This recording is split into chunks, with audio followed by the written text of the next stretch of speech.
All right.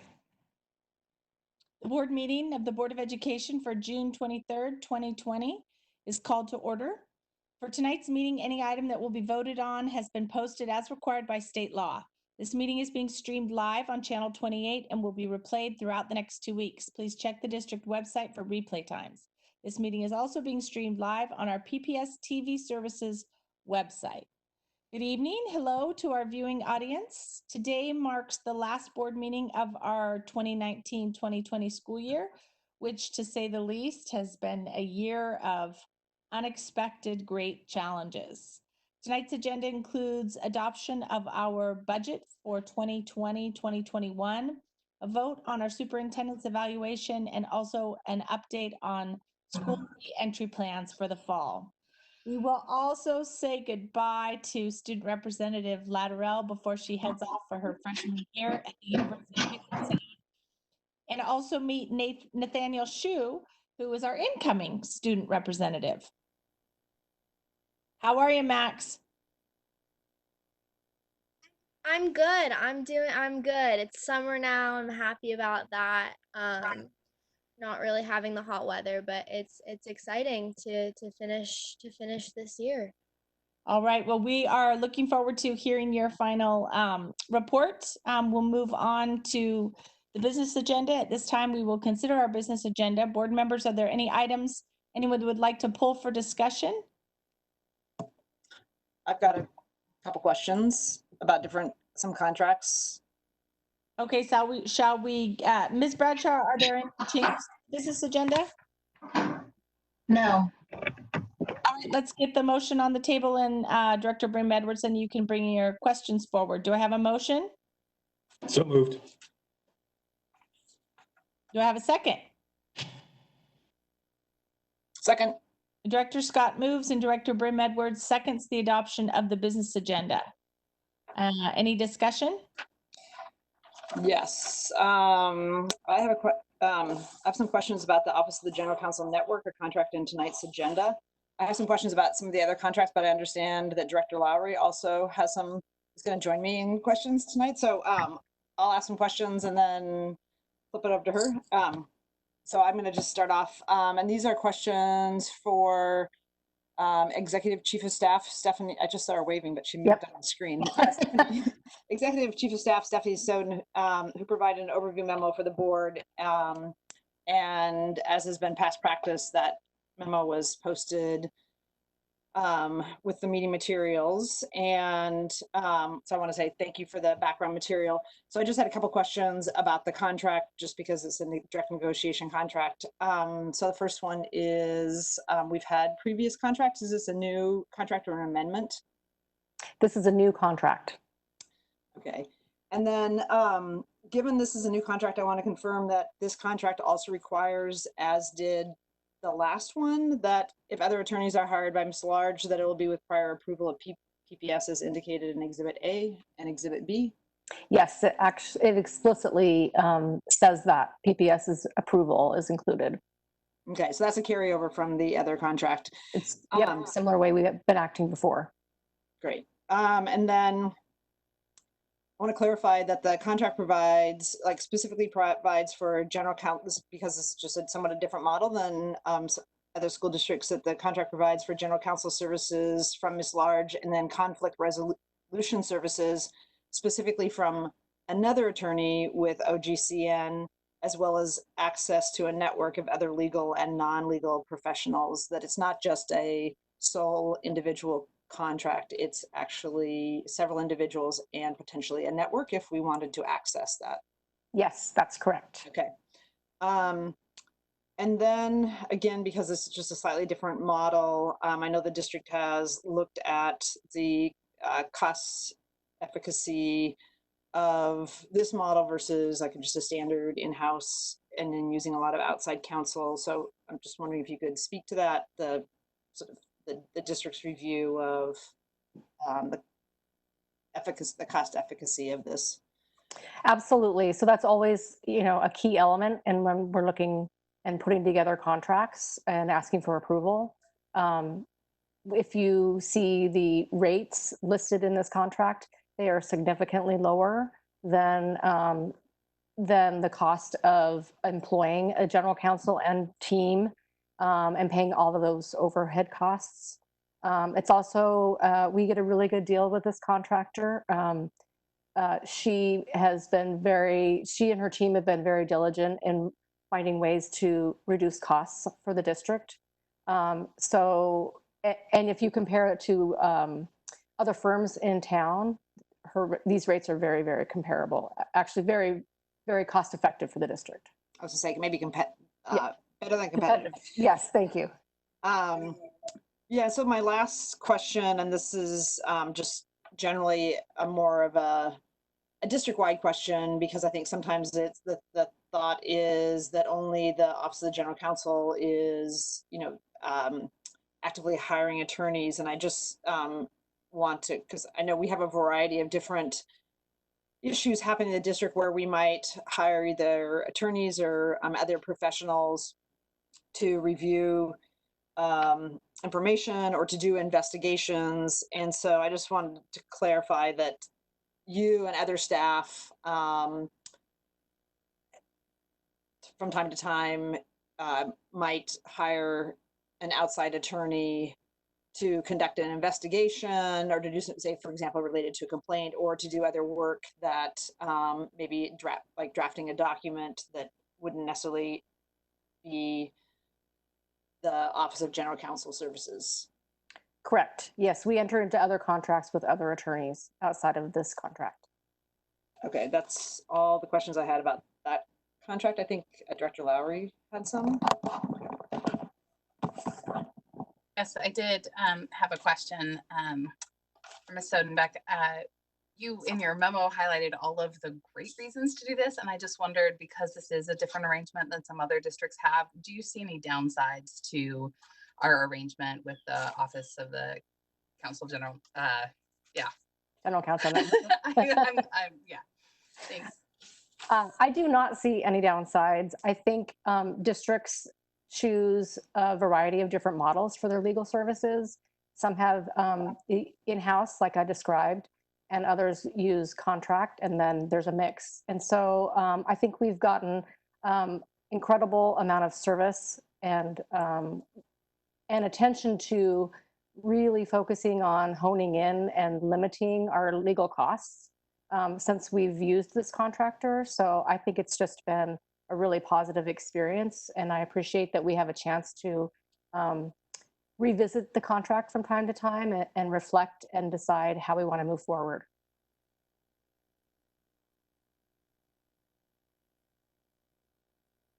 Great. And then I did have one other question about one other contract, Director Brim Edwards, if you were ready to move on. Go ahead. I'm happy to have company.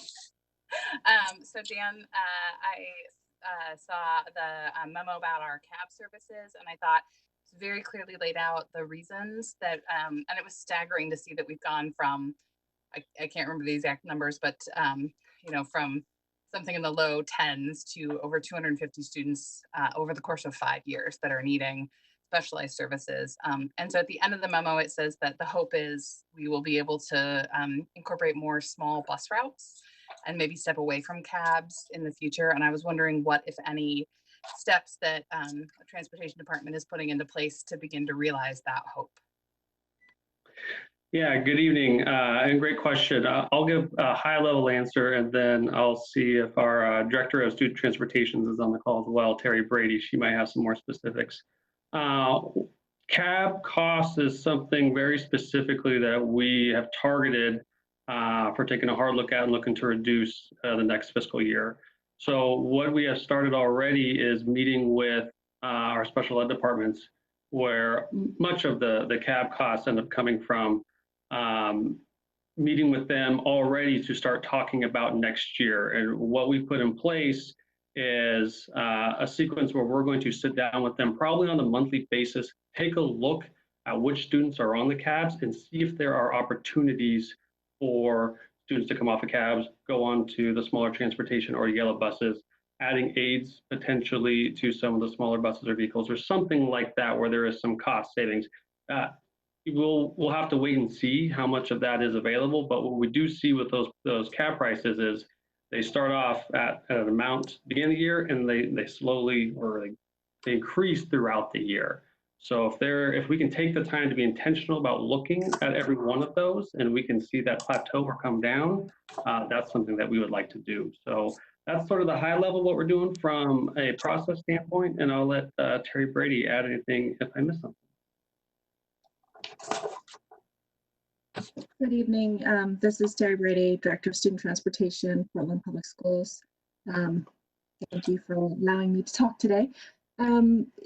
Dan's correct. Some of the other things that we're looking at, we've been fighting the CDL driver shortage for several years. We've had recent increases in the driver wages. That has helped us in order to recruit more drivers.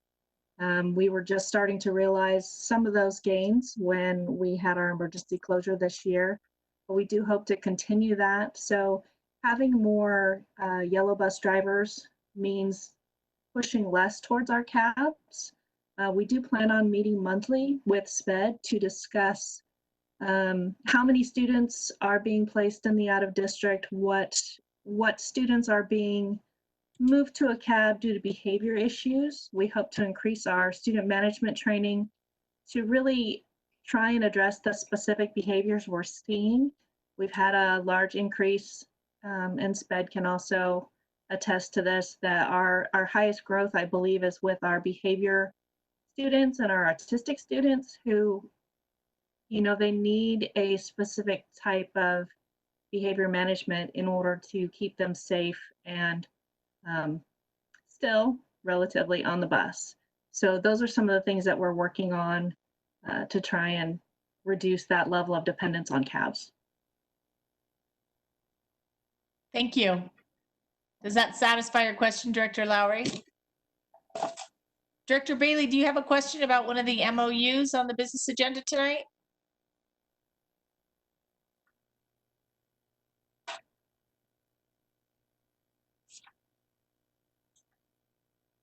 Director Bailey?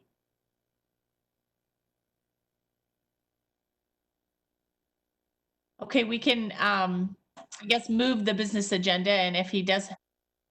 I'm not done. Sorry. Okay. Maybe while Scott's looking for or waiting for Scott to get back. Actually, I thought there was a good news item in the agenda from the grant from PGE. I don't know if there's somebody who can speak to that. Hi, Julia. If it's in regards to the electric bus, I can speak to that. Yes. What would you like to know? I don't know. Like, did we got a grant from PGE for an electric bus? Yeah, we applied for a grant early in the year this year.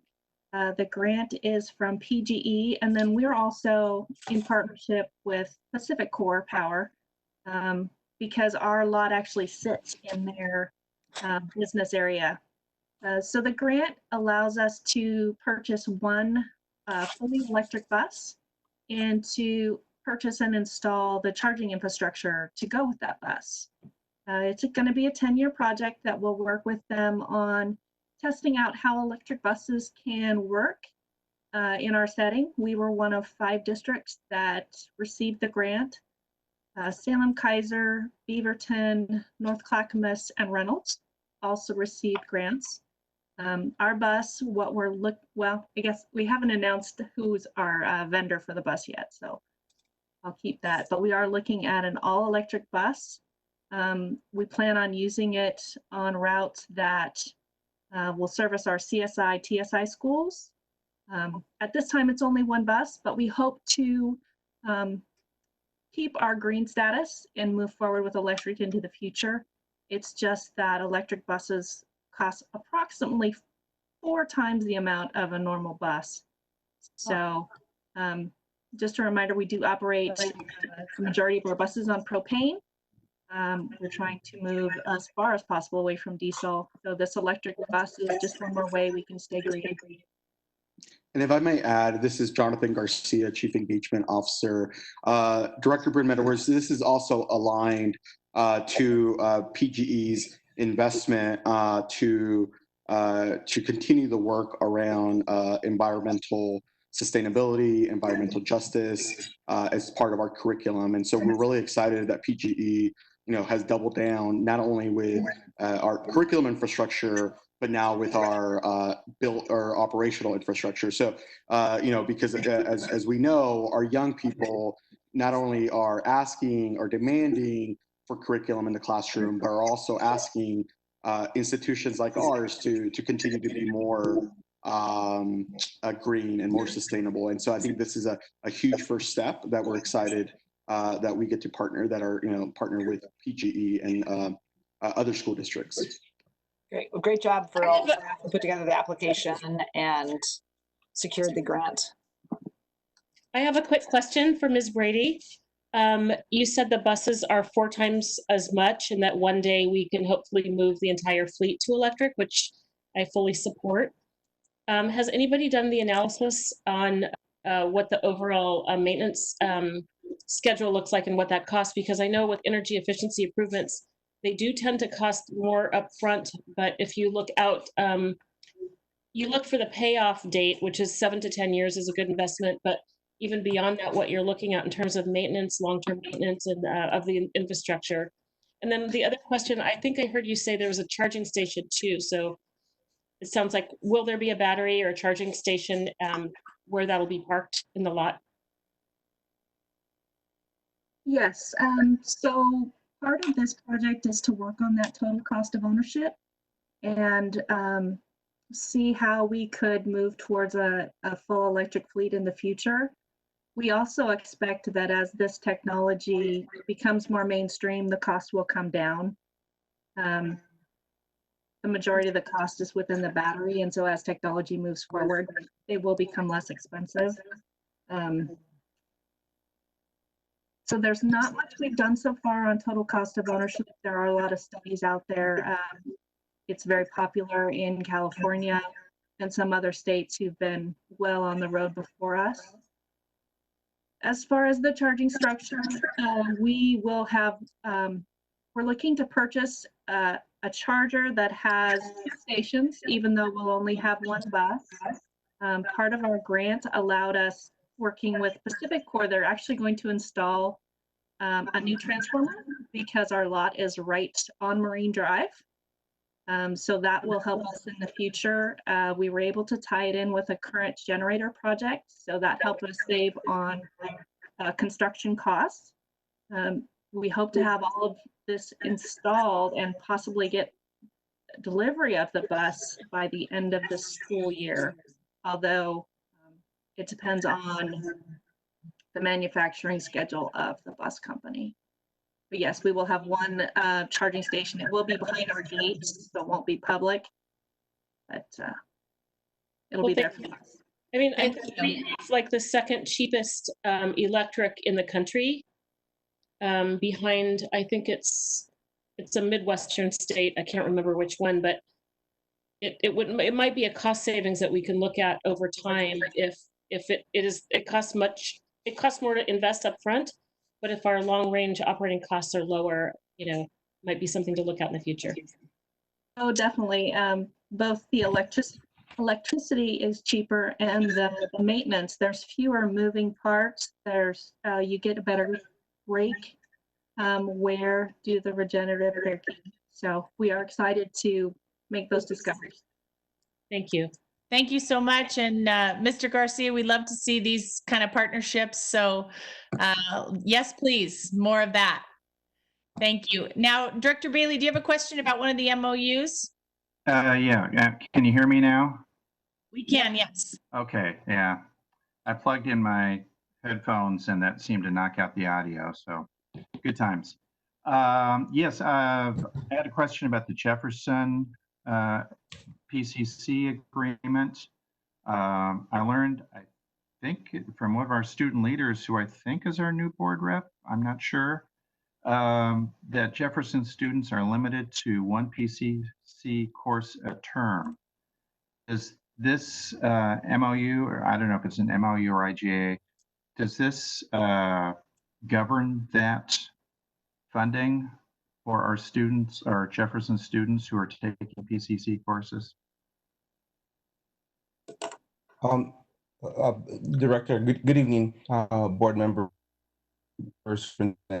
Director Bailey, it does, but the information about the limitations, they're, they, beginning with the junior year, they're able to participate in the program, and between the junior and senior year, they can take up to 45 credits.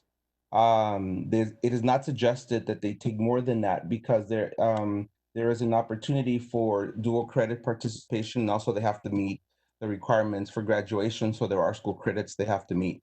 As far as the limitation on credits per session, that is, I don't know if that might have been a counselor recommendation for that particular student. But generally speaking, there are no limitations. There is a conversation with each student to make sure that they are able to meet the rigorous programming that exists if you're taking if you're part of middle college and then also participating in a dual credit program, but that is not a limitation.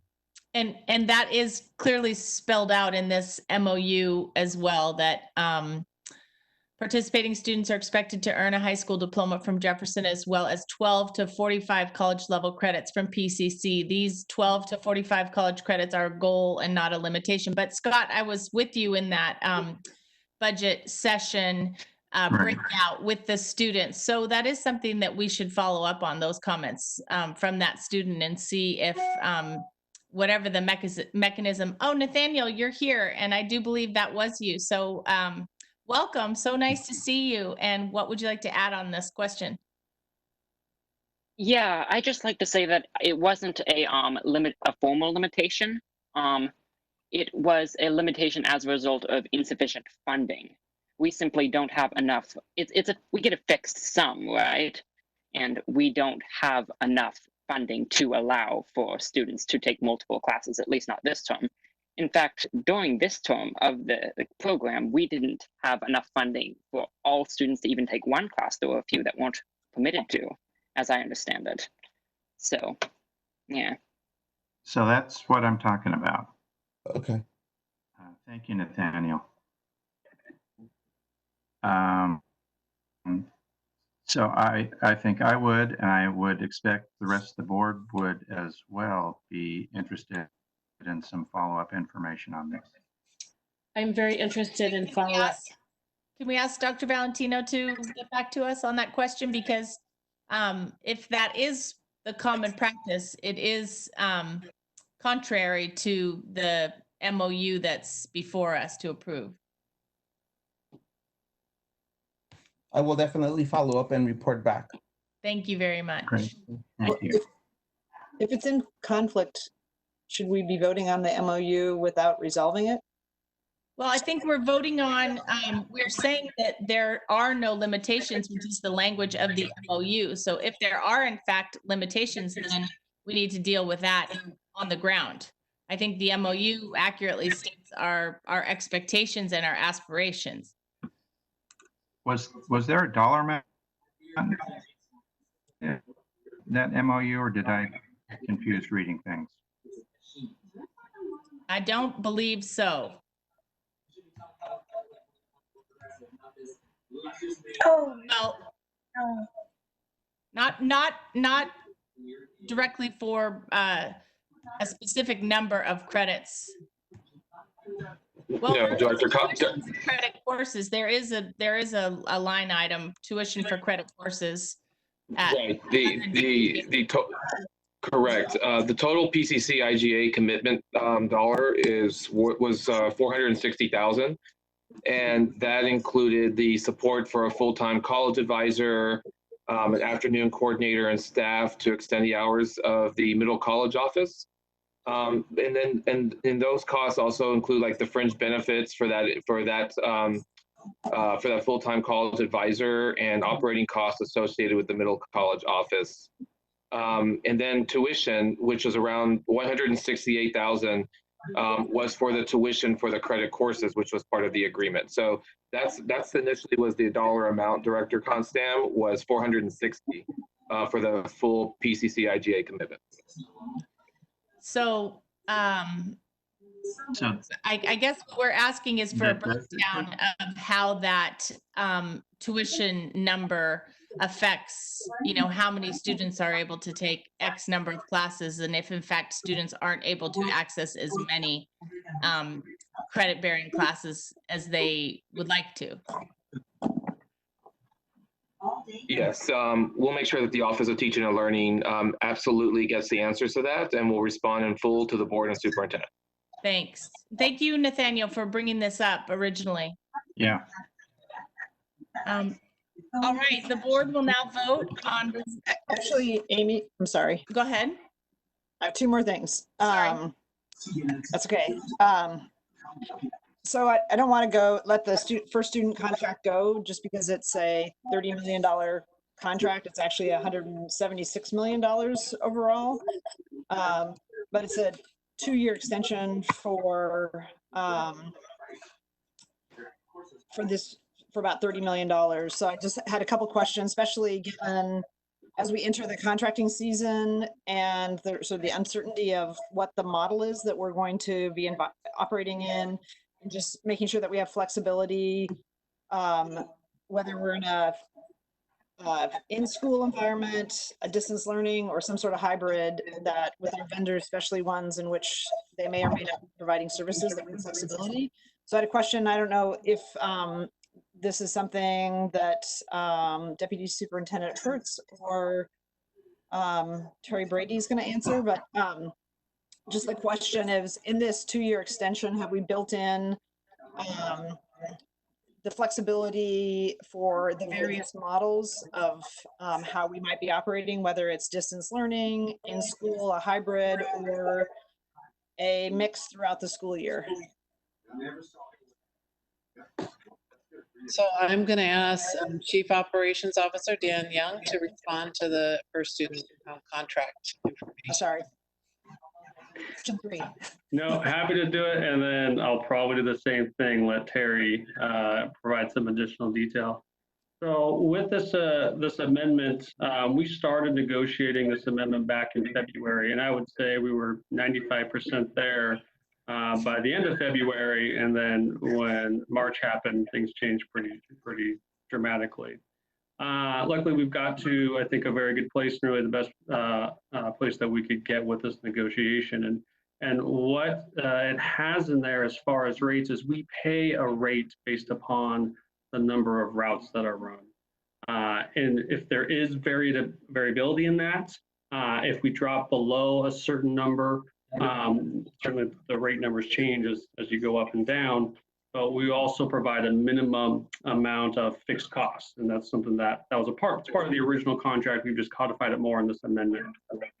So that allows to have some level of certainty that, so if there's a point in time where we need 200 drivers, there's a point in time where we need 100 drivers, they're going to be able to fluctuate, and we're going to be able to fluctuate with that. We don't use the word guarantee, but what that does is that helps mitigate those risks as we go into next year and we see what our transportation services are, our needs are. I don't know if that fully answers the question or if you're looking for more specific. Yeah, no, I think if I were to summarize it, is that this gives them some certainty, but it also provides us some certainty in that we've, sounds like we've reached an agreement on what the fixed costs are. So that if we go in and out of closures or building closures, that they know what they're going to be, what their fixed base is going to be paid, and we know that as well, correct? Correct. So we think of it sort of as we have this base, and then as we add on to it more routes, then we know we pay per route. Okay, I really appreciate the district staff sort of protecting the district in that way of knowing exactly what we're going to be paying. So the other, my assumption is, and then whatever that fixed cost, the typical state district cost sharing agreement is an operation, the state would pay 75% of whatever that cost is? That is correct. Okay. Sorry to interrupt, but it's 70%. Oh, 70%, sorry. It's okay. So I was trying to get an extra 5%. So I think that, just my last question is, I'd asked staff to do like, just, this is something that came out of the audit of like looking sort of at peer districts in comparison of the cost per mile, just given as such a large contract, the cost per mile or some sort of benchmark against another district. And the benchmark that PPS provided was with Hillsborough, and I don't know if you want to share what that was, but I thought we came out a comparative just a little bit less per mile than Hillsborough. Yeah, that's one that we looked at, and yeah, we were pretty close on that. And that's a pretty quick look as well. Certainly, there's different transportation models between what's contracted and what's done in house. And we participate in KPIs with the Council of Great City Schools as well, so we get that national look. But again, there is a challenge to apples. But yeah, in that one that we pulled, we were very comparative. So heading into this next year, we won't have a situation like last year where we're having to negotiate some sort of agreement. We've got something that has the flexibility in a COVID environment that protects the district. That is correct. Over the month of March this year, the contract language just said to negotiate what those fixed costs were. So we did that in March. Now what we've done is we've codified it in this amendment. So if we come to that scenario, it won't take time to come to that number. Great. And then my last question is just related to the one policy that's in the agenda that we aren't separating out, that we're having a second reading on. And I just think anytime we are adopting a new policy, it's good practice just to note for the record that we've got a new policy. And I was wondering if Mary Kane, the attorney, the lead on here, could just provide a short description so that we know that this is the new policy of the district. Sure, I can speak to it. So the 2019 Oregon legislature made a number of revisions to statutes related to employment. They're looking to address some unlawful conduct in the workplace. And so they strengthened some of the protections around workplace harassment, discrimination, sexual harassment. We have already a sexual harassment in the workplace policy. And rather than creating a separate policy, because the workplace, the revisions under the statute include sexual harassment, we thought it best to just incorporate the new language into our existing sexual harassment policy. So what the additions that are in there include supports that the district must provide to complainants, as well as notice of their legal and criminal remedies, and also that complainants employers may not include non-disclosure, non-disparagement, no hire provisions in any separation agreements unless it's agreed upon by the complainant. So those are kind of the key components that we have added to the policy and then change the name to workplace harassment. Thank you, and thanks for all the work that staff did on that. You're welcome. And to the committee chair, Moore. All right. Yes, thank you for bringing that through the committee process. We spent a great deal of time on that. Seeing no further discussion of the items on the business agenda, the board will now vote on resolution 6131 through 6134. All in favor, please indicate by saying yes. Yes. Yes. All opposed, please indicate by saying no. Any abstentions? The business agenda is approved by a vote of 7-0 with student representative lateral voting yes. All right. Speaking of, hello, graduate. Hi. It's been incredible to have you with us this year, this crazy year. I think I can speak for everyone in saying we will miss you dearly.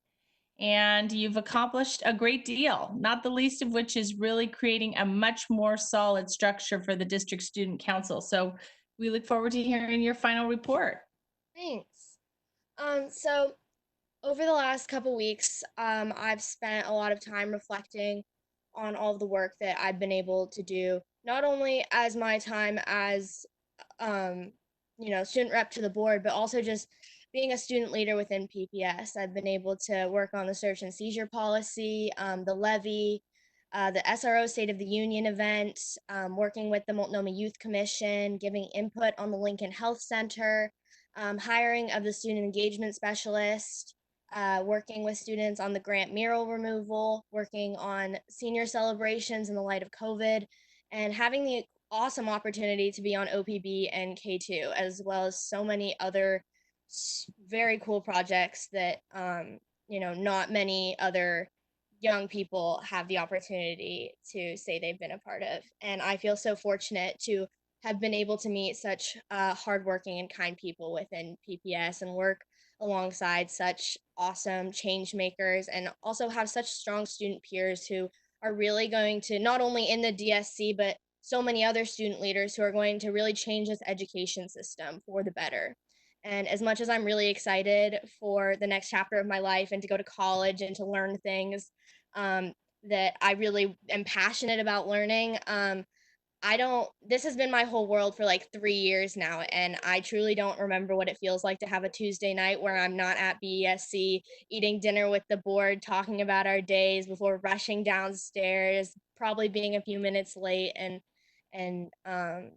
sitting there for hours on hours on hours. So thank you so much to all of you for listening to me and other students, including us when we have something to contribute, and for investing in student leadership and activism and committing to bringing in more student voice. And I just ask as I leave, please continue to listen to students and help their projects, give to their projects, and have dialogue with them about what they want to see in our district, not only now with the current state of the world and of politics, but always. It's ridiculously important that not only now where we see such strong student leaders taking a stand, to support them, but to constantly support them. I'm the future, and so are all of these other students. And it's just so important. I want to say a big thank you to Yen Seichow and Shanice Clark for being my rocks at the beginning of this. Shanice, like, it wasn't her job, but she was there for me, and we had so many fun meetings. And for Yen for being such an amazing support, even though she was thrown into this crazy world that we are all engulfed in. And to staff members who have been so kind, and especially those who let me sit in their offices and talk about random things for hours and hours and hours. And lastly, just to the whole board, this has been like a crazy learning opportunity for me and a crazy experience to be an elected official at 17 and 18. It's been such a great year, a hectic year, a drama-filled year, as we all know, but I'm so grateful to have had this experience, and I'm so excited to see what's next for student leadership in PPS with our amazing new student representative, Nathaniel, who you've already heard from tonight. You can see he's going to be great, as well as all of the other students that exist in our district. So thank you. Hear, hear. I want to recognize the superintendent for prioritizing student engagement and for funding the support that Maxine mentioned in Yen's position and in Jonathan's team. It's really important. It was a cornerstone of sort of your strategy when you arrived, Superintendent Guerrero, and this board had been asking for more of a structure of support for our student leaders. So hopefully, Maxine, that made your job a little bit easier, and we'll continue to be able to lean on that as we are more inclusive all the time in bringing student voice into our decision making. I heard that you ran into Roseanne when she was trying to be Yeah, stealthy. she was trying to be sneaky this afternoon. Thank you so much for the flowers and for my gift. I really appreciate it. It's so nice to have something sitting on my table, just bringing a pop of color into my room. I had just got rid of my graduation flowers, so now having some new celebration flowers is wonderful. So thank you so much for those. Well, please keep in touch. We love it when we hear from Moses and Nick and Alima and all of our past board members and get to see all the amazing things that they're doing. So please keep in touch. Of course. And Maxine, I just wanted to say it's been like an incredible pleasure working with you. I'm so impressed with how you've shown up every Tuesday. I don't know if we're connected on LinkedIn, but I encourage you to let's all connect on LinkedIn. Guys, I'm on LinkedIn. Let's all just connect. So, I mean, your network. Yeah, your network. I want you to just, nobody gets where they are by themselves. And so, I'm in your network now. If there's anything I can ever do, like, don't hesitate. Thank you so much. I just want to, given that we're doing the roundup, Maxine, I loved how you always just cut through everything and just basically laid it out there. Like, wow, you guys took twice as long as we did to make that decision.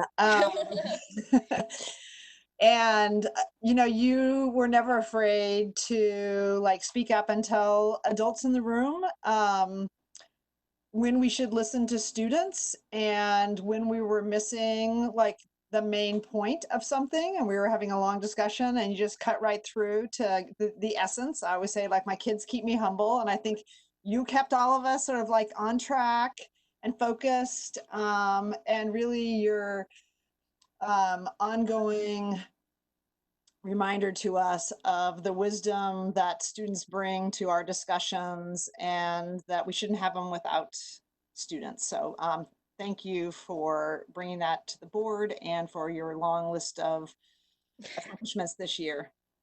Thanks, Julia. Anything else for the good of the order? Let me find my Altoids. Oh gosh, Scott. I have so enjoyed. I love your Altoids. I'll miss your coffee breath so much, she said with sarcasm in her voice. I've really enjoyed getting to know you this year and watching in amazement as you've done your thing. So thank you, and best of luck becoming a sustainable logger. Thanks. I'll miss sitting next to you, Scott. Well, I'll just add that Maxine was my favorite student representative on the board this year. So, no, I think as most of you know, I work with Maxine's mom, and I didn't even realize that until before I took, and nobody had mentioned it to me. And then also a strange connection. I went to the same college as her dad, which isn't, except it's a tiny, tiny little school in New Jersey. So it is kind of a strange coincidence. So I got this whole strange connection with the family, and I just really enjoyed watching you. And I particularly enjoyed how you told Scott exactly what you thought every week. So that was a highlight of my board experience. So thanks, Max. Thanks, Andrew. All right, everybody.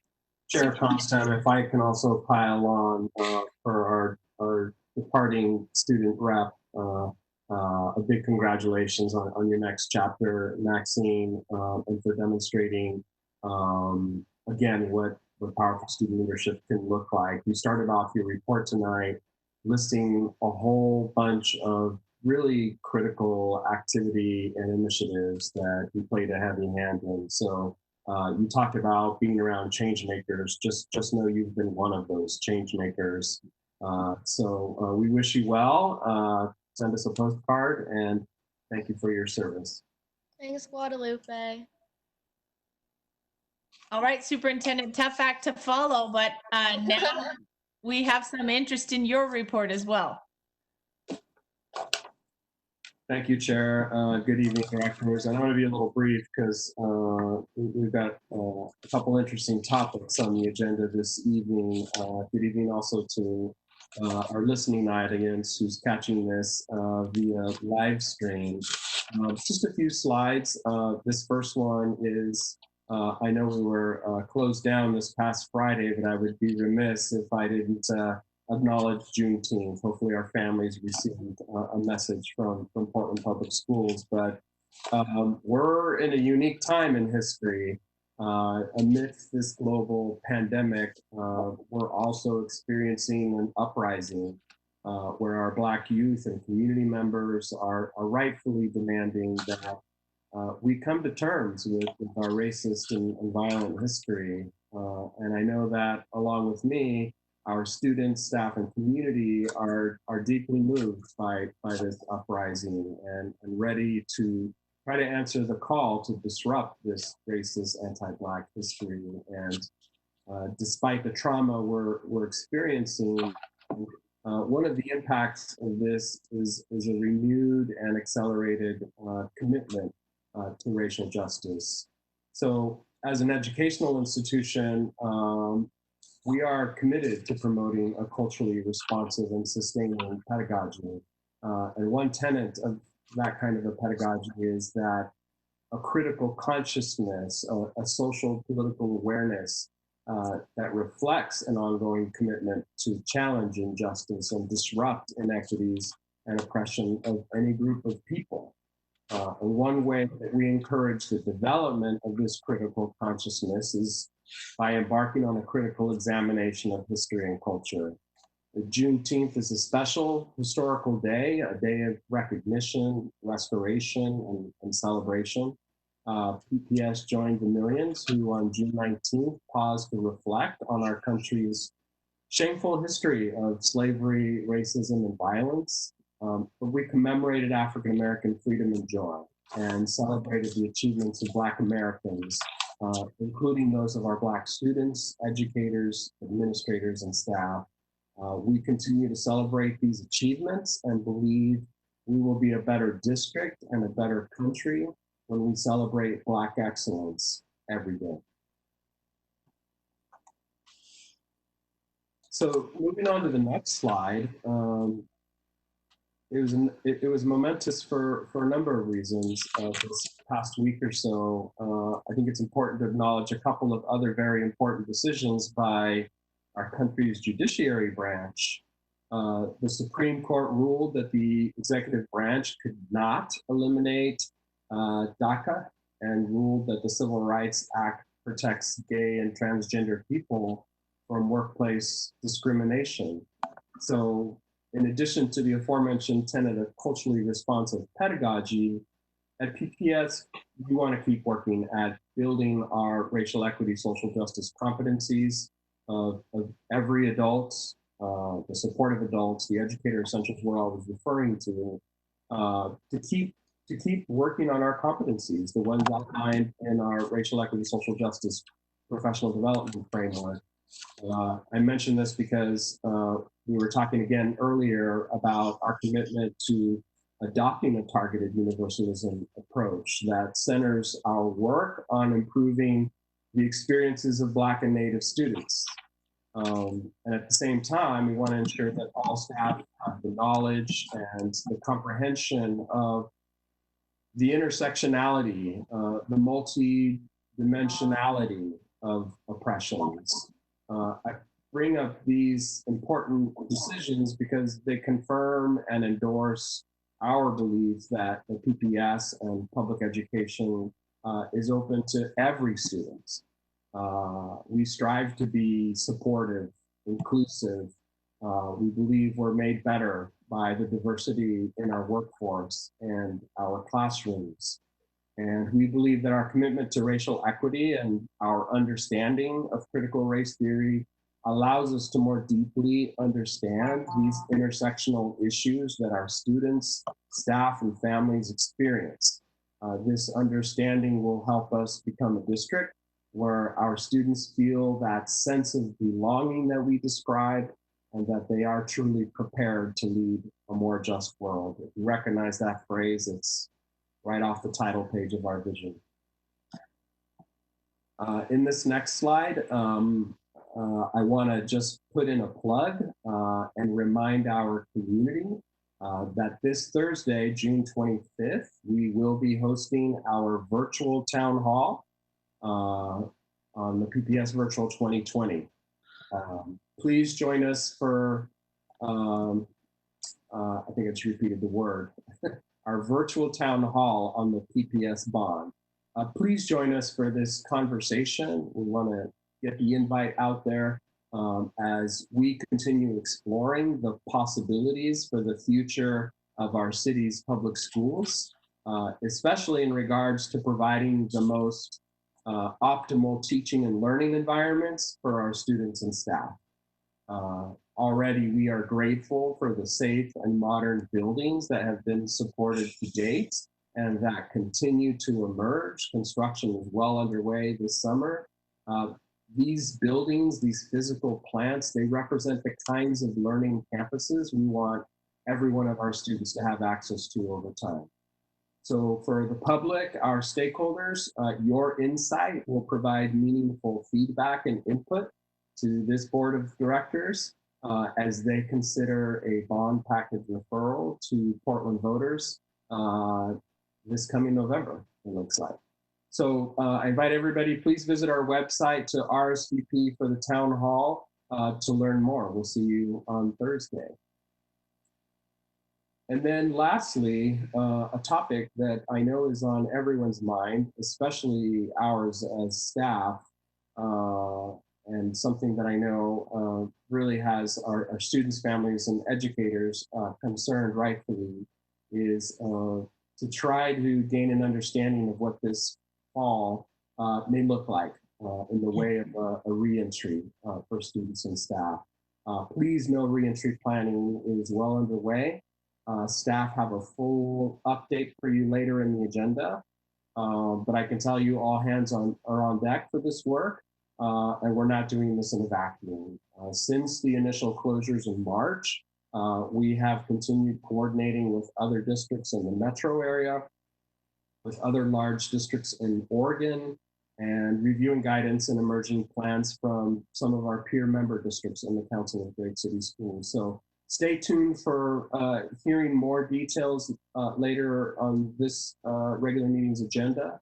And I know that our goal is to provide more frequent updates as the picture gets clearer for the coming fall. So that's one of tonight's main entrees, and we look forward to staff sharing with directors more details. So that concludes my opening remarks for now. Thank you, Chair. Thank you so much. All right. Next, as we mentioned, we have the opportunity to welcome our new student representative to the board, who was elected by the District Student Council. Nathaniel Shu is a student at Jefferson. We've already heard from him tonight, but Nathaniel, we're so glad to see you. Congratulations on your election. Do you want to take this moment to just tell us and anyone listening in a little bit about yourself and why you're excited about this work? Yeah, sure. So hi, as you heard, I'm Nathaniel. Just like to tell you a bit about me. I am a soon-to-be senior at Jefferson, where I have been in the middle college program for several years now and have served on the PDSA board. Before entering Jefferson, I went to Ainsworth, along with, I believe, your son, Amy, and Portland Village for middle school. I am the older brother to 3 PPS students, an elementary schooler at Portland Village, a middle schooler at Portland Village, and a high school at Metropolitan Learning Center. And over the coming year, I am looking forward to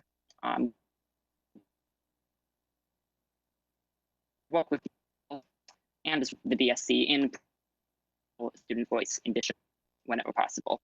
And of course, continuing the work that Maxine has been doing. Thank you.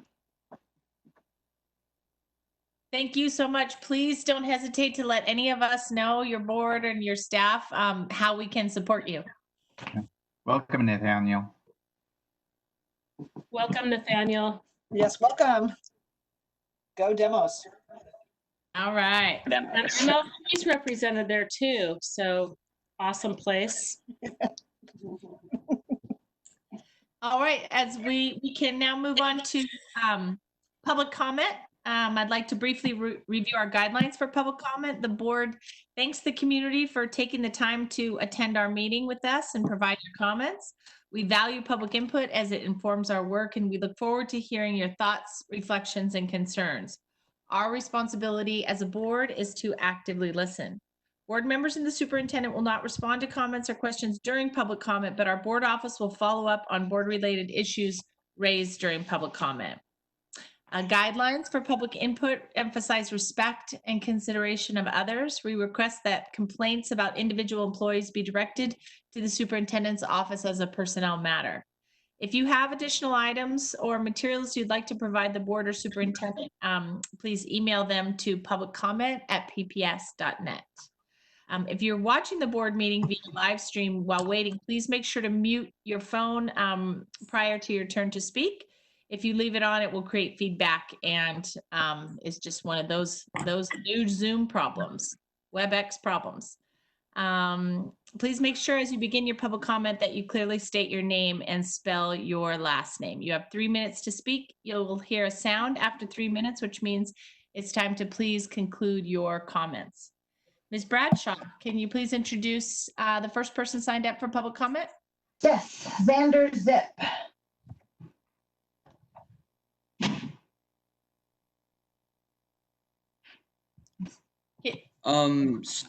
My comment, I'm presenting with another student, Eileen Castro, and I think she's gonna go first.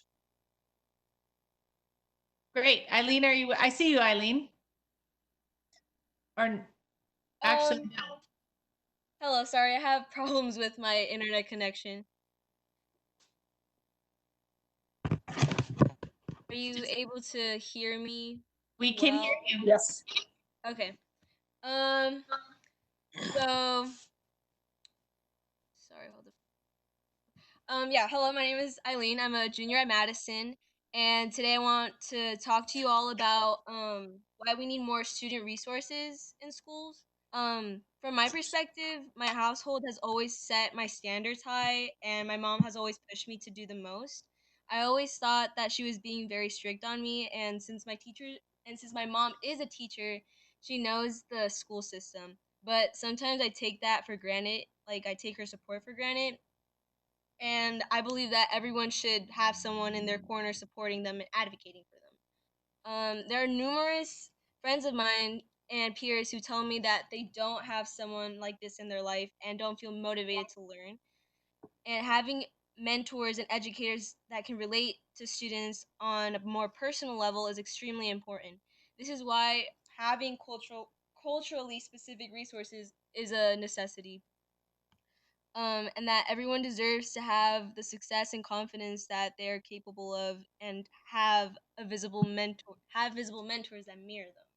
Like, for example, my 5th grade teacher, Nicole Watson, made such an impact on me because she made every student feel comfortable in their own skin and help prepare us for the real world and the challenges that may come up. And she created a space where we didn't feel judged or under pressure. And she taught me to be proud of who I am and what I stand for and what I represent. She always told us that we are our ancestors' wildest dreams, and I still look back at that message to this day. She helped me become the person I am today, and everyone deserves an educator like her in like their life, right? And so, Step Up is another example of a place where I can feel safe in the school environment. Step Up is one of the only places in school where I feel comfortable going and where I feel connected to others. The majority of the staff are people of color, and I'm able to relate to them in a different way than the rest of the school environment. These resources are irreplaceable as the advocates go to student games to provide opportunities outside of school and are people you can always count on. For example, Franklin High School is able to have a 9th through 12th grade program as they have more funding, while we only have a 9th through 10th one. And the school system is not currently suited to accommodate students who need breaks or who need to have support to function better in the classroom. So these places are useful because students can actively navigate the school system and get back into the classroom. And minority students are already in inequitable spaces and have a harder time living up to the system standards.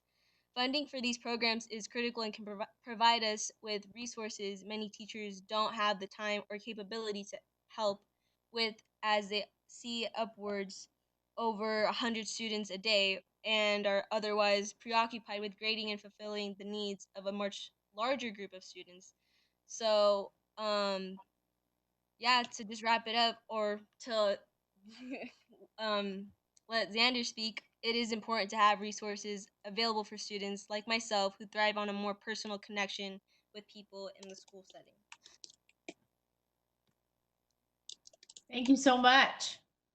Xander? Yeah, so I'm Xander Zip. I'm a senior at Madison. My name is spelled Xanderzipp. And yeah, I'm just gonna go ahead and start. All right, so as Eileen said, the impact that comes from good educators of color cannot be understated. With the termination of the SRO partnership and Mr. Guerrero's promises of social workers and culturally supportive services, we ask that more of the budget be used to fund culturally specific resources in all of PPS schools. At Madison, we have seen a variety of these resources utilized thanks to our open-minded admin and their commitment to hearing student voices. We admire the school board's commitment to fighting for its students in this way, but have come to notice that while overarching diversity collaboratives on the district level are a wonderful start, we still need resources and partnerships that help students head on. Restorative justice had been a practice PPS has played with in recent years. We want to see more of these effective RJ practices and resources utilized throughout the district. Through restorative practices and discipline and throughout the classroom, we can focus on rebuilding damaged connections and severing the path to prison pipeline by focusing on understanding instead of solely on discipline. Student engagement coaches and partnerships with groups like Step Up and other culturally specific resources are also a necessity. These positions and others like it are the perfect way to get students positive role models of color, in educators of color. They focus on connecting with students who otherwise may not have meaningful relationships with adults at school. In our own school, we continuously see this with the creation of The Spot, which is an area in Madison specifically designed to break down traditional school hierarchies. This area, supported by our student engagement coach, is able to facilitate student need in a way previously unthinkable. We as a student body would like to see more of these on-ground resources within all PPS schools. Due to recent turmoil in these supportive positions, we additionally propose that these positions receive unionized protections, ensuring that these jobs will be long-term and not expire after a year or two. This way we can truly reap the benefits of having educators of color in our schools. Finally, we ask that since these resources are for students, they should be chosen/removed by the people who can best quantify their wealth, which is us, the students. As we see these resources on the ground and how they're utilized, we understand their impact better than anybody else. We were against the implementation of SROs in schools long before the board officially severed ties with them. We were for retraining RJ practices within our schools, and yet our partnership with Resolutions Northwest was still terminated. We ask that before the district decides to cut these programs, that the population affected is allowed input. To summarize, we ask the district to fund student-approved, culturally specific resources in every PPS high school and to see an increase in educators of color within these schools. Thank you. Thank you so much. Ms. Bradshaw, do we have further public comment? Yes. We have Miro Cox. Hi, thank you for having me on this call. I would like to talk about the changing the name of the PBS schools from segregationist to something more like accepting. In order to do that, we need to obviously get that petition signed, but also draw more attention to like the racial problems that happened during school, especially last year at Wilson.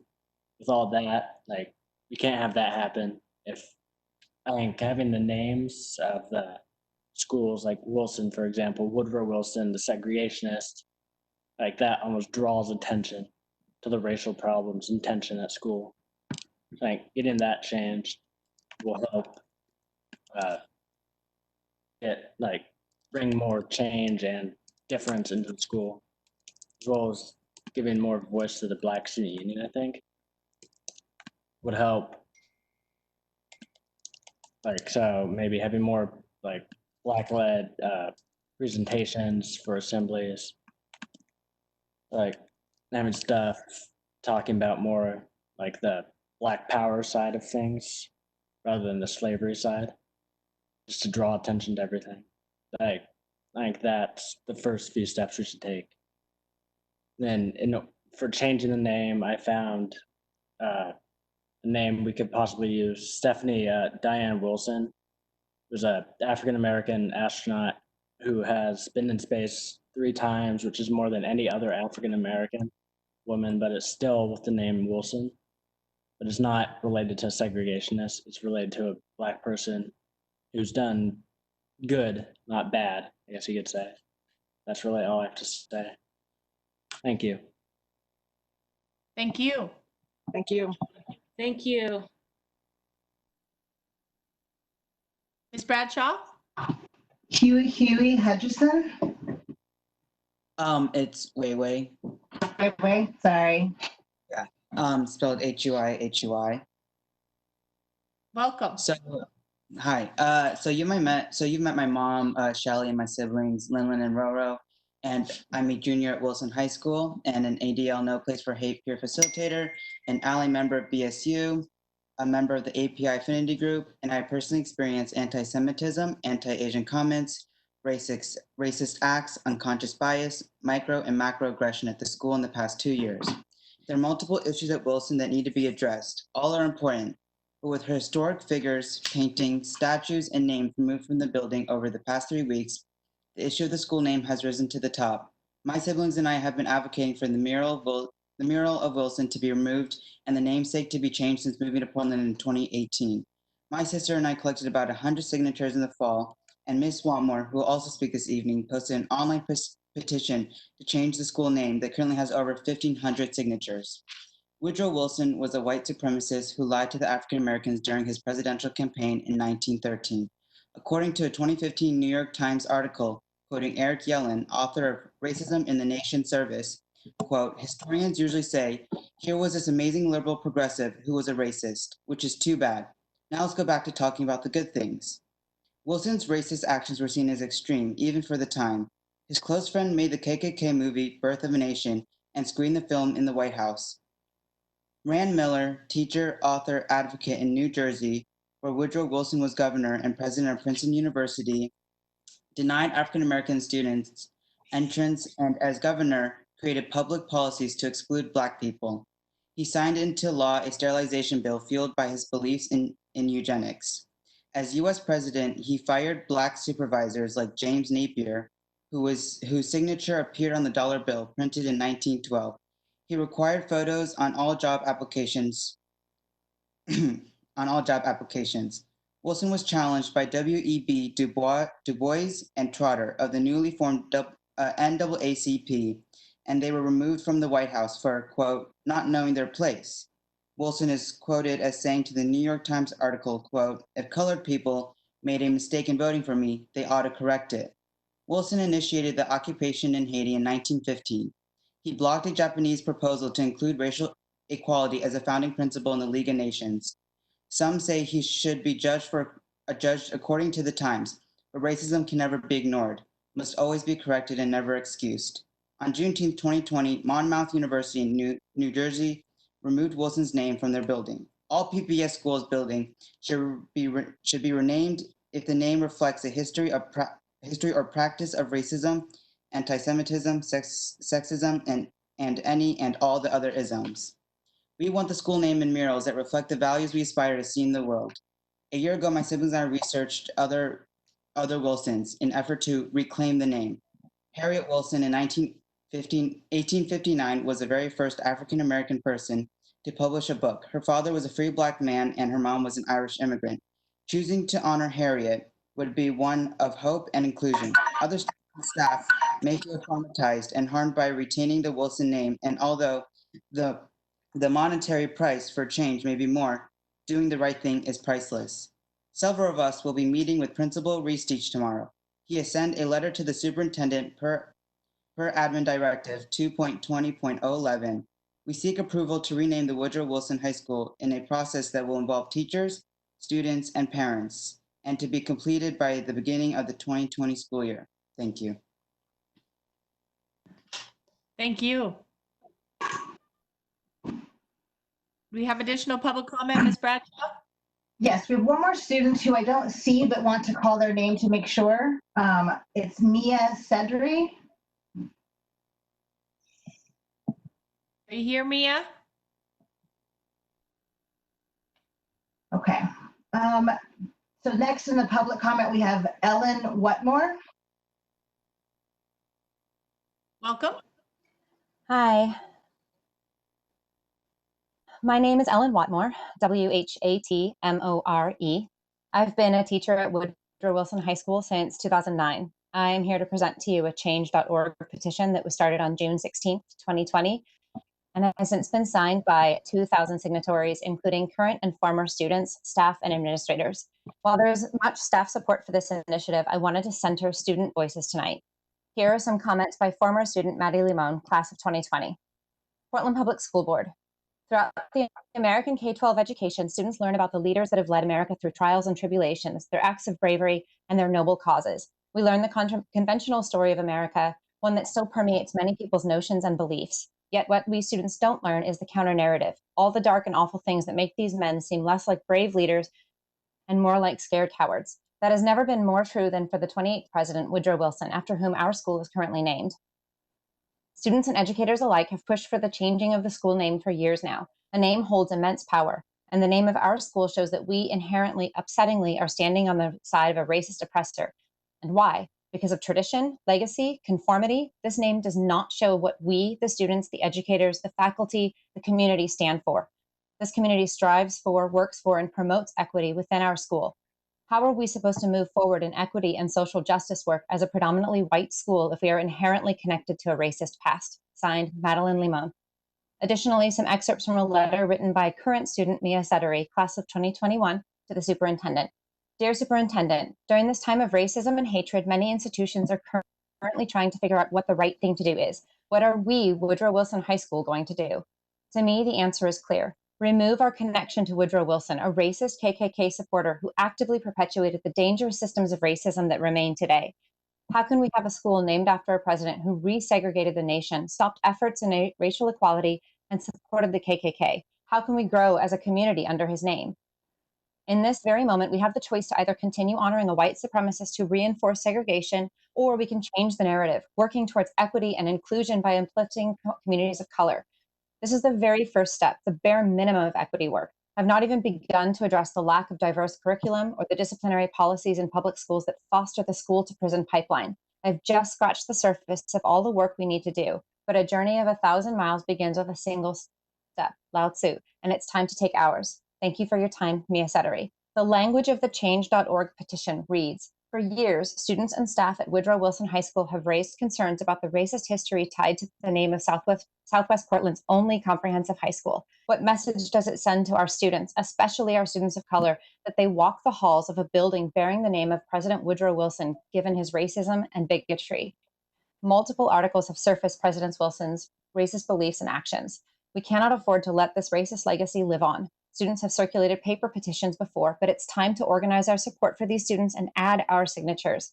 Black students and students of color have long carried the burden of anti-racism activism, but it's time for the entire school community to join with them in bringing social justice to the school. After all, what better step can we take toward improving school climate and inclusion at this majority white high school than to remove the name of one who promoted segregation? We, the undersigned, ask that Portland Public Schools work with students, faculty, and community members to determine a new name befitting the school, one that communicates the school's values of inclusion, diversity, and equity. Thank you for your consideration. Thank you so much, Ms. Whatmore. That was really moving. I'm sorry, who was that? That's Director DePass. I just said I thanked Ms. Whatmore for her testimony and for showing up. I just want to send an appreciation for calling out things that are becoming more and more obvious. Agreed. Thank you. And I think we're gonna, we have staff working on outlining the process for supporting some of these student-led efforts, which are arising in many of our schools now. So thank you very much. No further public comment, Ms. Bradshaw? Chair Constam, at some point, could we get an update on, this is the first I've heard that someone's addressing it at all, and I would appreciate kind of being kept in the loop in terms of updated on, you know, not necessarily who's working on that, but what's happening with that. If we could get an update every now and then, so we know what to tell community members, because there's a lot of conversation around this renaming and murals and going on right now. I know there's a process, and I would just benefit by having additional information regularly updated. Agreed. I think we all would. And so that it's clear to the public how to bring those efforts forward. Ms. Bradshaw, was that it for public comment?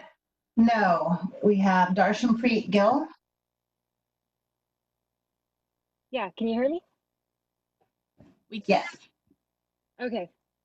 Hi, my name is Darshanpreet Gill, spelled Gill. I work at Madison High School, and today I want to tell you about my experience as one of the small number of educators of color in this district, so that you can be more informed and effective about not only recruiting us, but retaining us. I know that the district continues to put out resolutions, policies, budgets, and press releases meant to center and serve students of color, yet it keeps burning through the educators of color that are proven to be critical to that work. Before I delve into my experience, I want to acknowledge that as a South Asian woman, while my experience has been difficult, I know it's been far easier than what my Black colleagues suffer through daily.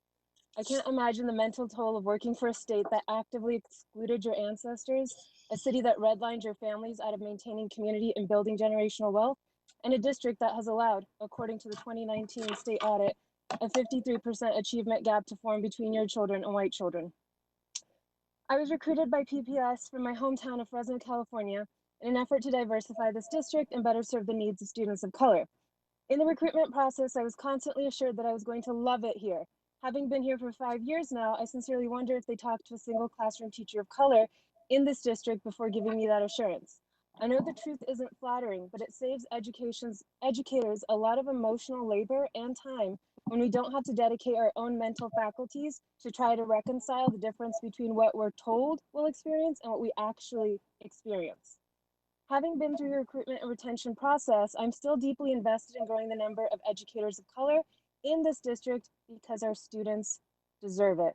However, to best do this, there are some things that have to change.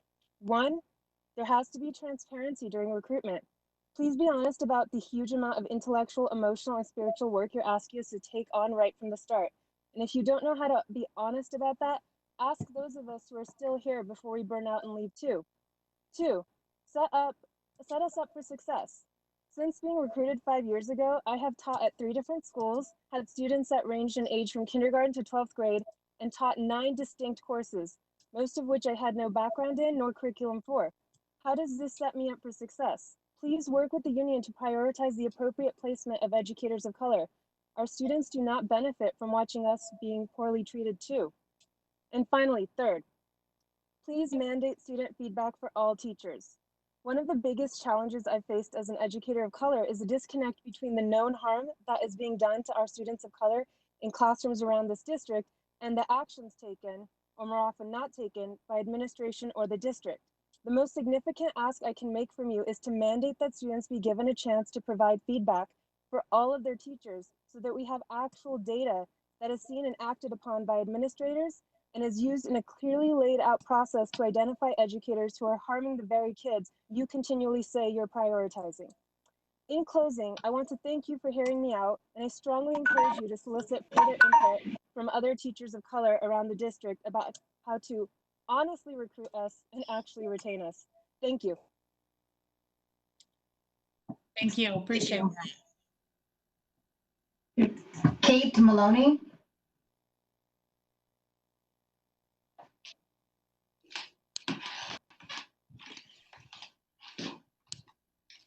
Thank you. Can you hear me? Yes. Awesome. Thank you. My name is Kate Maloney, Molony. I teach at Madison High School. Tonight, I'm thinking about how we can all work together to realize your ambitious budget document, which acknowledges PPS's historical underservice to the Black and Indigenous communities of Portland and commits to center them and also our Black and Indigenous newcomers in our collective efforts moving forward. I'd like to offer ideas about 1, inquiry-based education as an anti-racist curricular priority, 2, the unworkable tension between current capitalist grading systems and school schedules and the graduate portrait, and 3, concrete solutions from students and colleagues to assist in marrying the discourse and pedagogy within our current staff and structures. First, inquiry-based education has changed me as an educator and helped me get out of my students' way. Allowing students to pursue their learning according to their own interests, values, and passions has changed student relationships to school. With students at the center, staff have fewer opportunities to cause harm or minimize a student's culture or experience. Invest in inquiry education at all possible junctions. Value every human in the building as an educator. PSU senior inquiry for all PPS seniors with sliding scale credit cost offsets in more wealthy schools and areas of the district. Second, grades in their current iteration are racist capitalist dog treats. Schedules of 8 rigorous classes are too much for our students, do not allow for the type of relationship building and support that our students crave, and do not mirror the college schedules for which they are supposedly being prepared. They also cause anxiety, depression, and internalized racism, or worse, exacerbate already existing mental health challenges in our precious young people. Audre Lorde taught us that the master's tools cannot dismantle the master's house. Without reorganizing schools around communities, love, and justice, the vision of the budget and the graduate portrait cannot be achieved. Students need more relationships, different grading systems, fewer courses, and more flexible opportunities to design their own high school experience, as supported by PPS's adoption of the Universal Design for Learning philosophy. Students should be allowed to accelerate, get more credits for employment, and have agency in designing their own high school path. Finally, marrying the discourse with the pedagogy is the true challenge here. With a teaching staff and delivery system largely made of Portland area well-meaning white folks, many of whom are in day 1, 2, or 3 in their learning about whiteness, I fear the budget document may struggle to live up to its own aspirations. Here are concrete ideas from students and teachers that would contribute to System Shift A, Strategy 1, where PBS commits to encourage and support an inclusive culture that leverages community voice. 1, have a student and parent on every hiring committee, even for BESC positions. 2, have students evaluate their teachers, work with PAT to include student assessment and teacher evaluation. Yes, even elementary students could do this. 3, establish a clear protocol with PAT, similar to sexual harassment reporting, that allows racism to be interrupted in our buildings and holds staff accountable to anti-racist learning and change. 4, mandate that staff learn and use the same restorative justice practices we expect our students to use in working through conflict. We cannot expect students to use these skills when we do not. If you're looking for student voice, please read the link that I had Kara Bradshaw send to you of student voice in my senior inquiry course at Madison. I hope that we are going to be able to pull off your budget. It's an incredibly aspirational document, and I hope that we can make it happen. Thank you. Thank you. Chair Cossum, I have 3 people who signed up that I don't see. Again, I would like to call their name to make sure. We have Minnow Cleveland.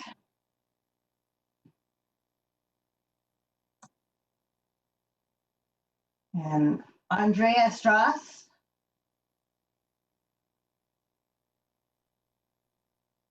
Andrew Harvey.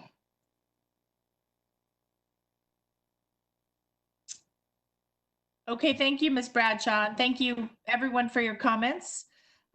Please feel free, all of you, to connect with Board Manager Roseanne Powell if you have something you'd like to follow up on with the board or the board office, or something you'd like to submit for us to read.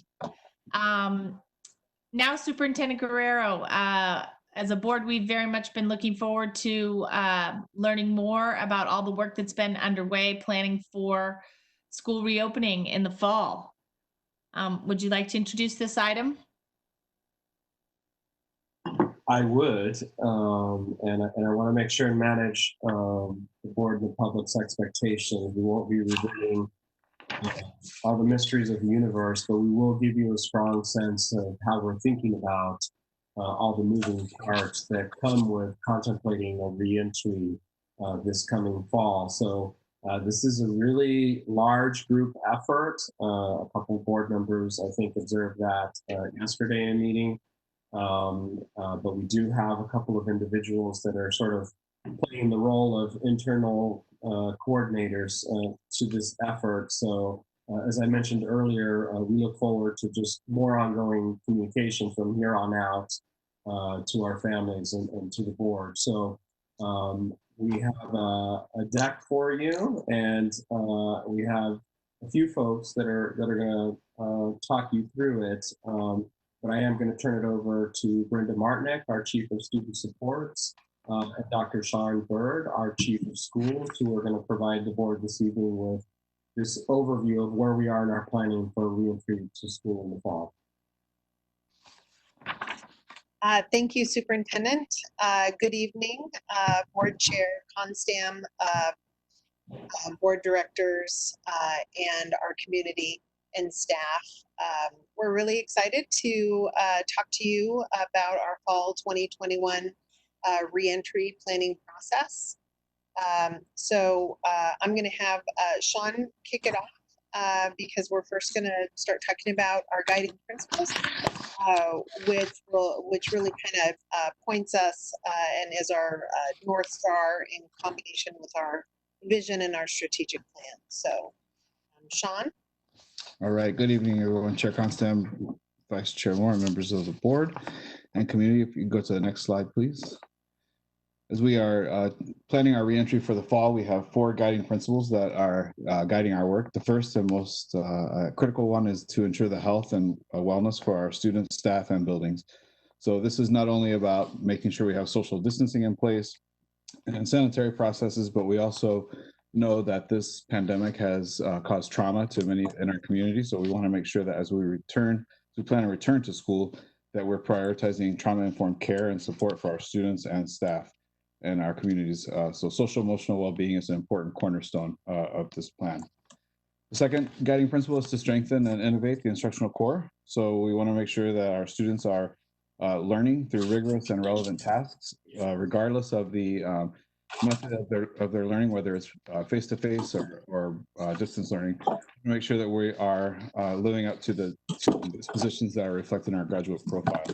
It's also a principle that's deeply rooted in our theory of action and acknowledges the priority to center our plans on improving the academic experience, particularly of our Black and Native students. Third, we want to make sure we center racial equity and social justice in our plans. So that's the overarching approach to reopening, is to embrace our relentless pursuit of racial equity and social justice in our plans. We want to, as we work to reopen schools, we want to acknowledge and recognize that the inequities of our system prior to the coronavirus, and we don't want to reopen schools by going back to what was going on before. Rather, we are engaged in fundamentally accelerating and centering our racial equity and social justice work. And then the final principle is to cultivate connection and relationship. So we know that quality learning experiences can only occur when there's deep interpersonal relationships and a learning environment where children feel seen, known, and loved.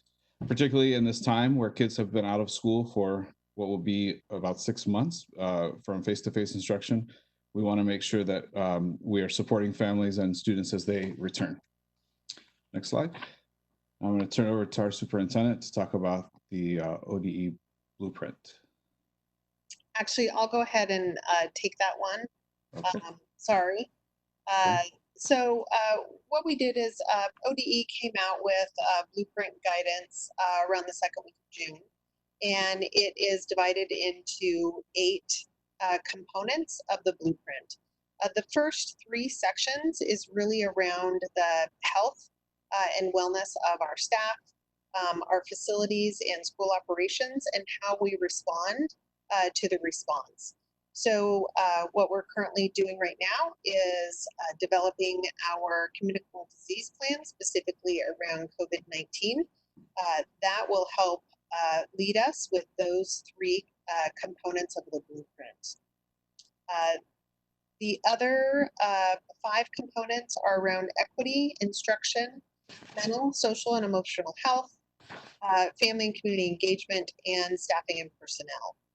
So what we have done is we have started to align our reentry teams in accordance with some of the blueprints, and then also around the key components of how we're going to reopen schools. Next slide, please.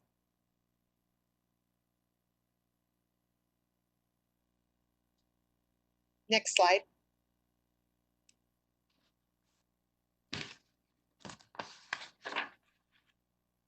Thank you. So as you can see, the public health, oh, go back one, thanks.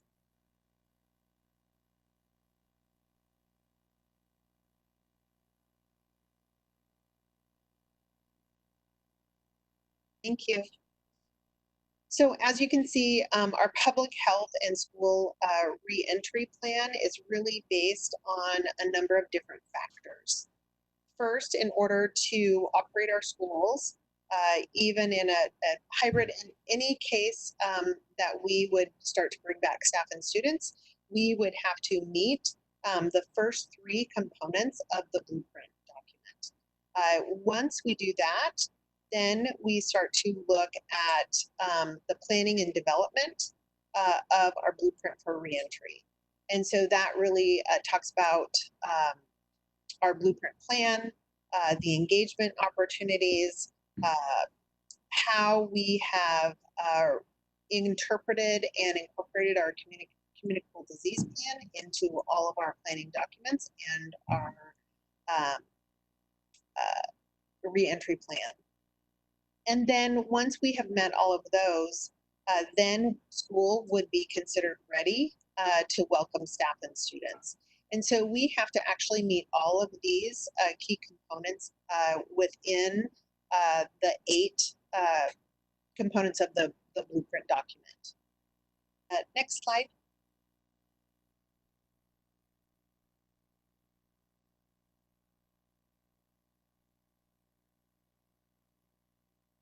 Thank you. So what I did want to talk a little bit about is our partnerships. We have started working with the Big 5 districts in Oregon, which you can see all 5 of those districts there on the screen. We started that a couple weeks ago so that we could start to align our thinking, have discussions about what other districts were facing, the challenges, and some creative ways to start looking at how we re-enter in the fall. Another thing that we did is we contracted with the district management group.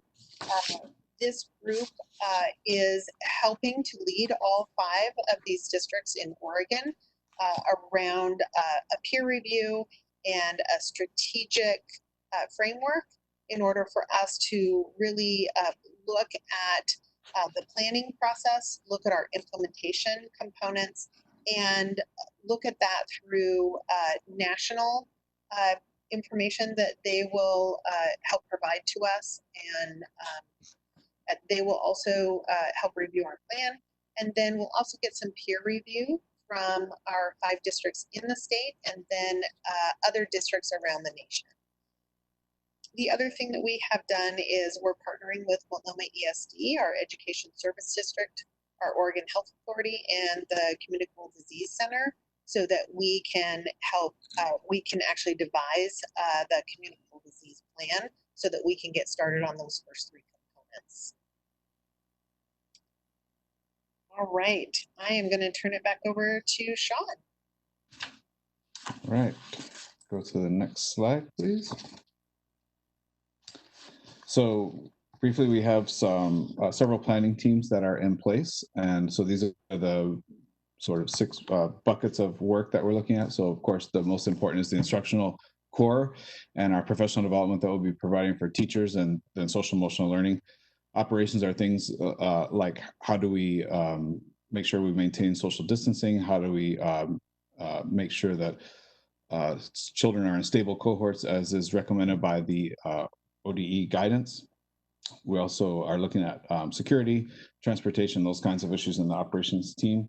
Equity and Access Committee is looking at our racial equity social justice lens, Also, making sure that we are providing necessary tools for homeless children, students with disabilities, students who are learning English still, and also any students that are from our most vulnerable populations. Also are looking at what resources we need, so things like PPE for our staff, protective equipment that is, and other resources that we need to operate in an environment that is different than we're used to. We'll also be engaging our stakeholders, and I'll talk about that more in just a minute. And then we're partnering with the groups that work with us in our after school and childcare. There's a committee that's working on that to make sure that we can operate those committees when we reopen school. Next slide.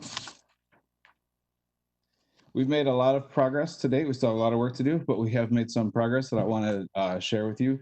When we first began our extended closure, we did, as you know, distribute Chromebooks and help families that needed Wi-Fi. We helped them get that in place. So we know the areas that we still need to work on in terms of strengthening Wi-Fi. We've also ordered and have in our warehouse technology that will help meet the needs of students.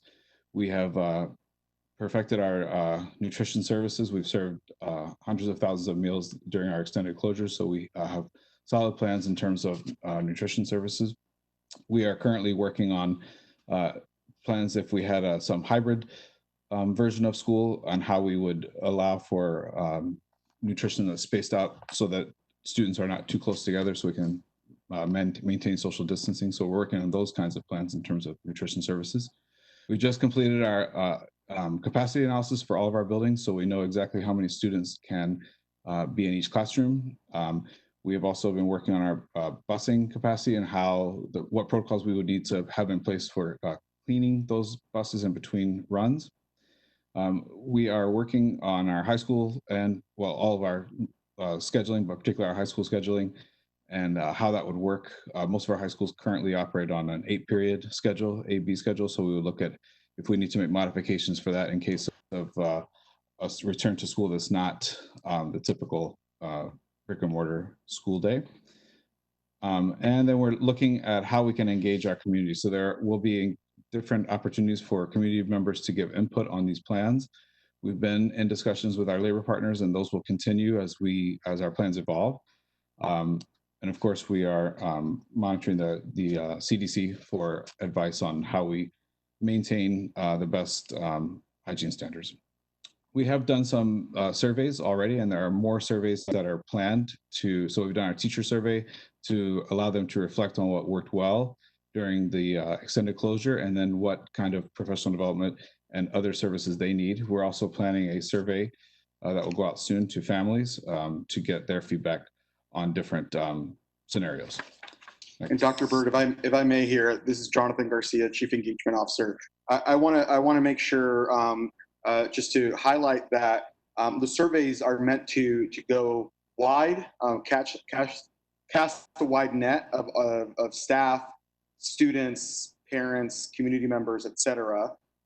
Then we will be hosting a series of focus groups that allow us to go provide some in-depth feedback to the work ahead. So and as the board knows, our commitment is to ensure that our Black, Native, and communities of color are centered in our conversation and in our work. And so as we plan these focus groups, that will be front and center. So I just want to highlight that surveys are meant to go wide, cast a wide net, and our focus groups that we'll be hosting will be about going deep with communities, especially communities that systems, institutions like ours tend to leave last or leave them out whatsoever. Thank you. And next slide, please. So finally, our next steps, Jonathan just mentioned one of them, that in addition to surveys, we'll have in-depth opportunities for people to respond to our plans and to provide feedback. We will continue to monitor the progression of the coronavirus, and that will obviously have an impact on our plans. So we will be in consultation with the Big 5 districts, but also have information and regular updates from the Oregon Health Authority and the CDC. We'll be implementing a regular communication plan. So this is the first step in our communication plan. As we plan more, we'll be communicating on a regular basis with families. And so there'll be a regular cadence of communications that people can expect. We're finalizing different options. Once we have had a chance to get feedback from the community, as Jonathan just referenced, we will take that input and finalize our options. And then we will be paying particular attention to the high-risk populations, the students that are most vulnerable, as Jonathan alluded to, and also our students with disabilities, to make sure we have plans in place for accommodation and prioritize services for those students who are the most vulnerable and have been out of school for this duration of time. I would also just like to add that we do have summer school programs in place for some students, and that is giving us an opportunity to try out some of these protocols. So students that are in our CSI schools, which are most underserved communities, will be participating in some limited summer opportunities, so that we can connect with those children and make sure that they are having educational opportunities that it may have been harder for them in a distance environment, but also so that we can work on our protocols and make sure we have the right things in place for social distancing and those recommended guidelines. That is our presentation. We open up for questions. Quick question on your last point, Mr. Bird. Are those summer programs a hybrid, or are those all virtual at this point? So the ones I'm talking about for CSI schools will be mostly virtual, but there will be opportunities for small groups of students to come into building, no more than 5 to 10 students at a time, and there'll be opportunities for them to work with the teacher at certain points through that time. Those don't happen until July. So this is Julia, just a question about summer school again, because I do think it's a great opportunity to, we're doing something similar in my workplace, do sort of a phase in, sort of dip the toe in to see how things go and be able to sort of, check and adjust as needed, but with a much smaller population instead of just doing things full on at the very beginning.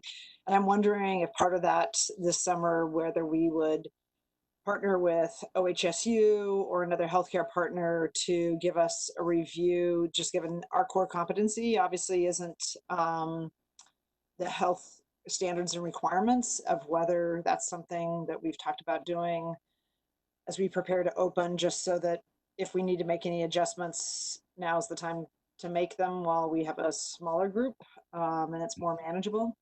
And that is our plan, Director Brim Edwards.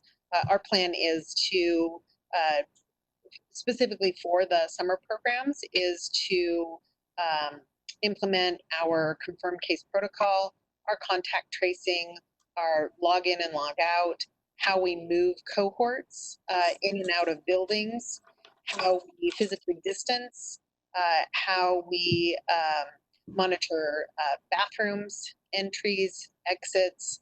And so it's really a nice time for all of the things that we have been developing for us to implement on a small scale, so that we can kind of beta test them in order to start in the fall. And so we will have some lessons learned after that, and we'll be able to go back to tweak things, to work with our partners at Oregon Health Authority and Multnomah ESD, and revise our plans after that.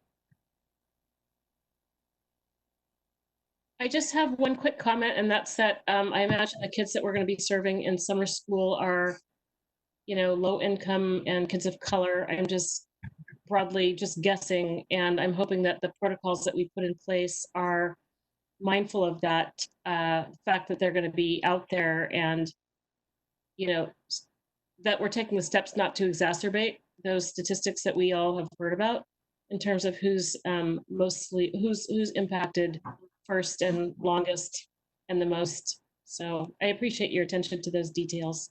Mm-hmm. Thank you. Thank you. I have a couple. Director Bailey. Hi, Director Bailey. Okay, can I, yeah, thank you. Sorry, it's the etiquette here is always challenging. First, I want to say thank you to our staff. you all have risen above and beyond this year several times already, and this is just one more example of doing way more than you signed up for. So thank you for that. We keep our neediest students first and foremost, especially our African American students and Indigenous students going forward. As nothing would delight me more than to be, quote, back to normal, although I'm not sure if normal is where we want to return to in the fall, but I'm assuming we're going to be somewhere else. And if we're dealing with, say, limitations of 10 students in a class, and just thinking about that, how do we, I would think that we would want to prioritize in-person time for our neediest students, which would mean maybe more days per week or more hours per day that they are in a pretty small, 10 or 12 student classroom. But I'm also aware that there's a real imbalance in terms of our schools, and I'm thinking just elementary here, in terms of the number of students who are, really need that attention now, especially after this last year. How do we balance staffing in a situation like that? So I'm guessing you're thinking along those kind of lines. Right. Thank you for the question. We actually just today began conversations with our largest labor partner, the PAT, about these kinds of issues. There are certainly social distancing guidelines that we follow, and that's why we did the capacity study of our buildings. We have talked about different scenarios, and we have groups of teachers, principals, and central staff that are looking at different scenarios. So yes, we are prioritizing those children who are from our most underserved communities. Also, we want to be mindful of the youngest children, kindergarten, first, second grade. How can we make sure that we are maximizing their time? One of the things that we know about schooling is that relationships are critical. And so distance learning worked because we had been in school for several months before. So kids knew their teachers, they knew their routines. For a kindergartner to start school without having some FaceTime with their teacher would be challenging. So we're thinking about those kinds of things, and particularly those transition years where children are going to new schools. We want to be mindful of how much time they're in the building, and also this children who are having the most academic struggles. So again, we have the summer school program for some of those children to sort of get a jump start or kind of close some gaps. But then so we have different scenarios that we're planning, and we'll be asking for feedback from people along the way, and definitely working with our labor partners for staffing those classrooms. And real quickly, we'll be doing the kindergarten transition program this summer. EKT. Brenda, do you have information on that? I believe that we are doing EKT. Maybe Dr. Valentino, do you have an answer for that specifically? As of now, it was not going to be offered due to budget. We're going to continue to look at it just as we arrived and actually saw what the availability of funds would be. Yeah, so we are going to be provide extended school year for our students with special needs, and that will be virtual. We're also implementing our virtual scholars program, and that will be also virtual. We do have a number of virtual summer programs within our MPG programs for our students who are, some of them are our most marginalized students. We are providing a group for Black male youth, and it will be coupled with athletics and math. So that is going to be actually really exciting to kick that one off. And then we're also providing summer programming in our CSI schools. And so those are the ones that we're currently working on right now. They're in a variety of our schools. and they have a different capacity that we will be working on. And I do want to stress to our families that are watching and our staff and our students that that your children's health and well-being is the most important thing to us. Mm-hmm. And so we take this extremely seriously. We take the cleaning and the sanitization extremely seriously, the contact logging, how we're really breaking students up into cohorts so that we are really ensuring that every student has that 6 feet of physical distancing. And then also how we can then work within those constraints and those parameters and provide an amazing and quality program for our students who have not come back into school since March 13th. So we take this really seriously, and so I just want everybody to know that that is a huge priority for us. And so I just wanted to stress that point just one more time.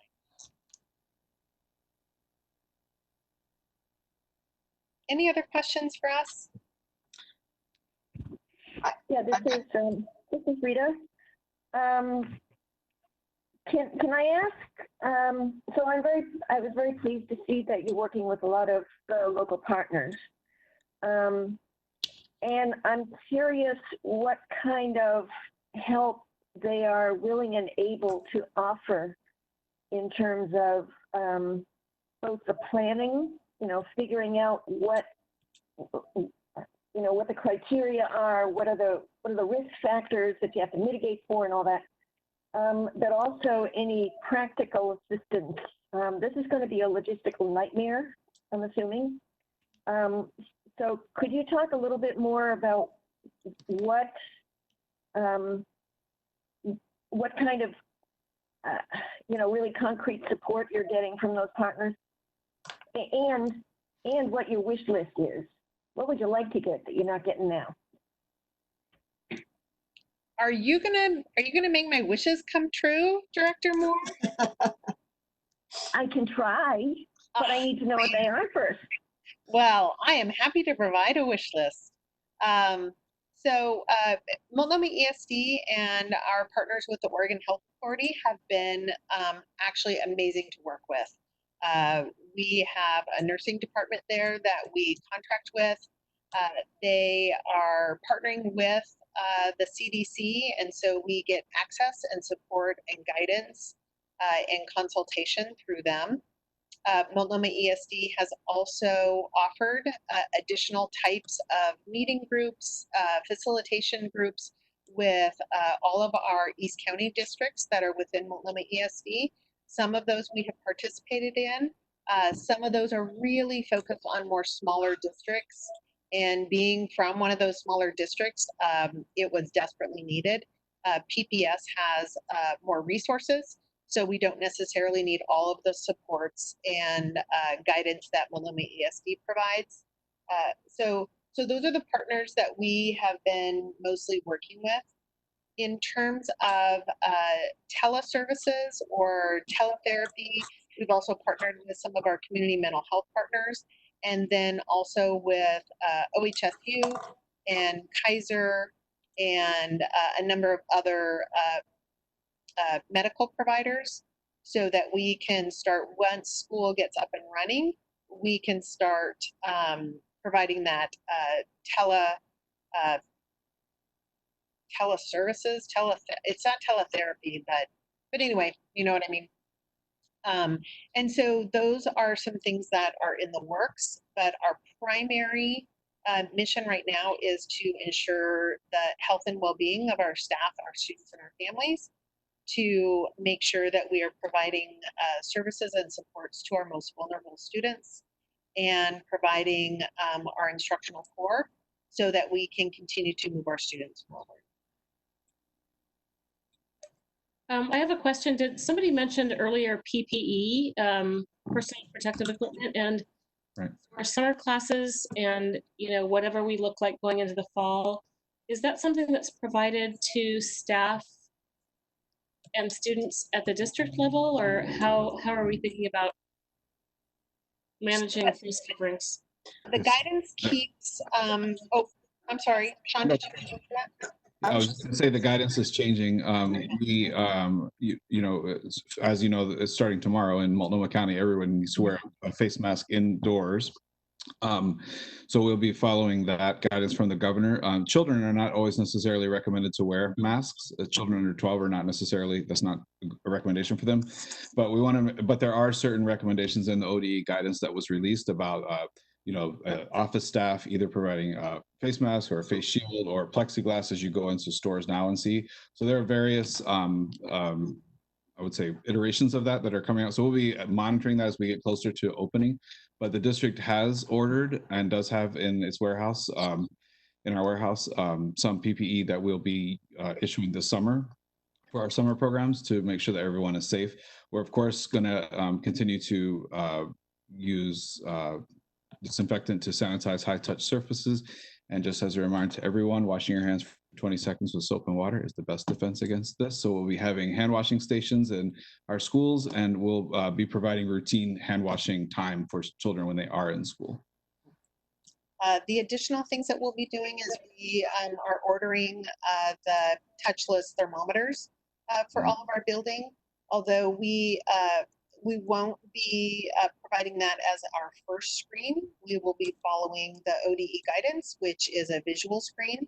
It is going to be a process for the second step of our screening, and we will be working with Multnomah ESD and their nursing department, because we are fortunate in PPS to either have a full-time school nurse at all of our high schools, or a 6 or 7 hour a day, 5 days a week school health assistant, who will also help provide that screening and provide those quarantine areas until we can get the student safely home. So. Thank you. This is Rita again. So I can understand why you don't want to talk about specifics at this stage, because you're still working out. This is a very complicated thing. Can you give us some sense of what the timeline that you're working on? Do you have any sense of when you will be able to kind of talk in public about different scenarios that you're exploring? Of course. August 14th is the deadline for the blueprint to be submitted to ODE.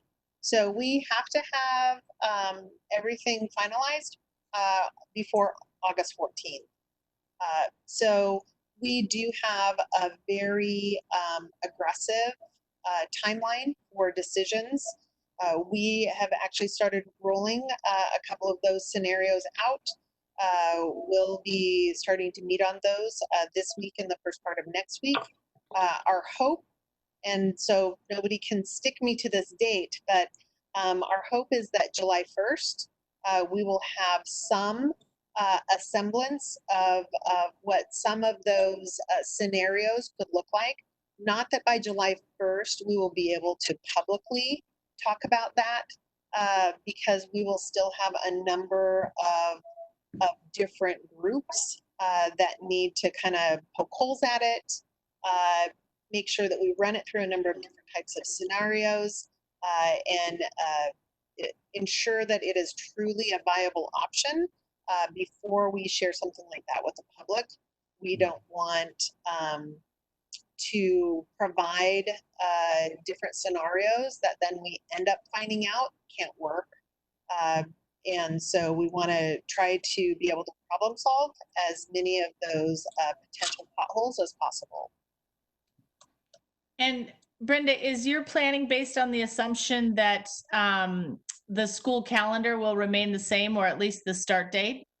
That's correct. Our start date, our plan at this time is that our start date would be September 1st. And we don't know what that looks like. But we do know that we're still planning on having the start of school on September 1st.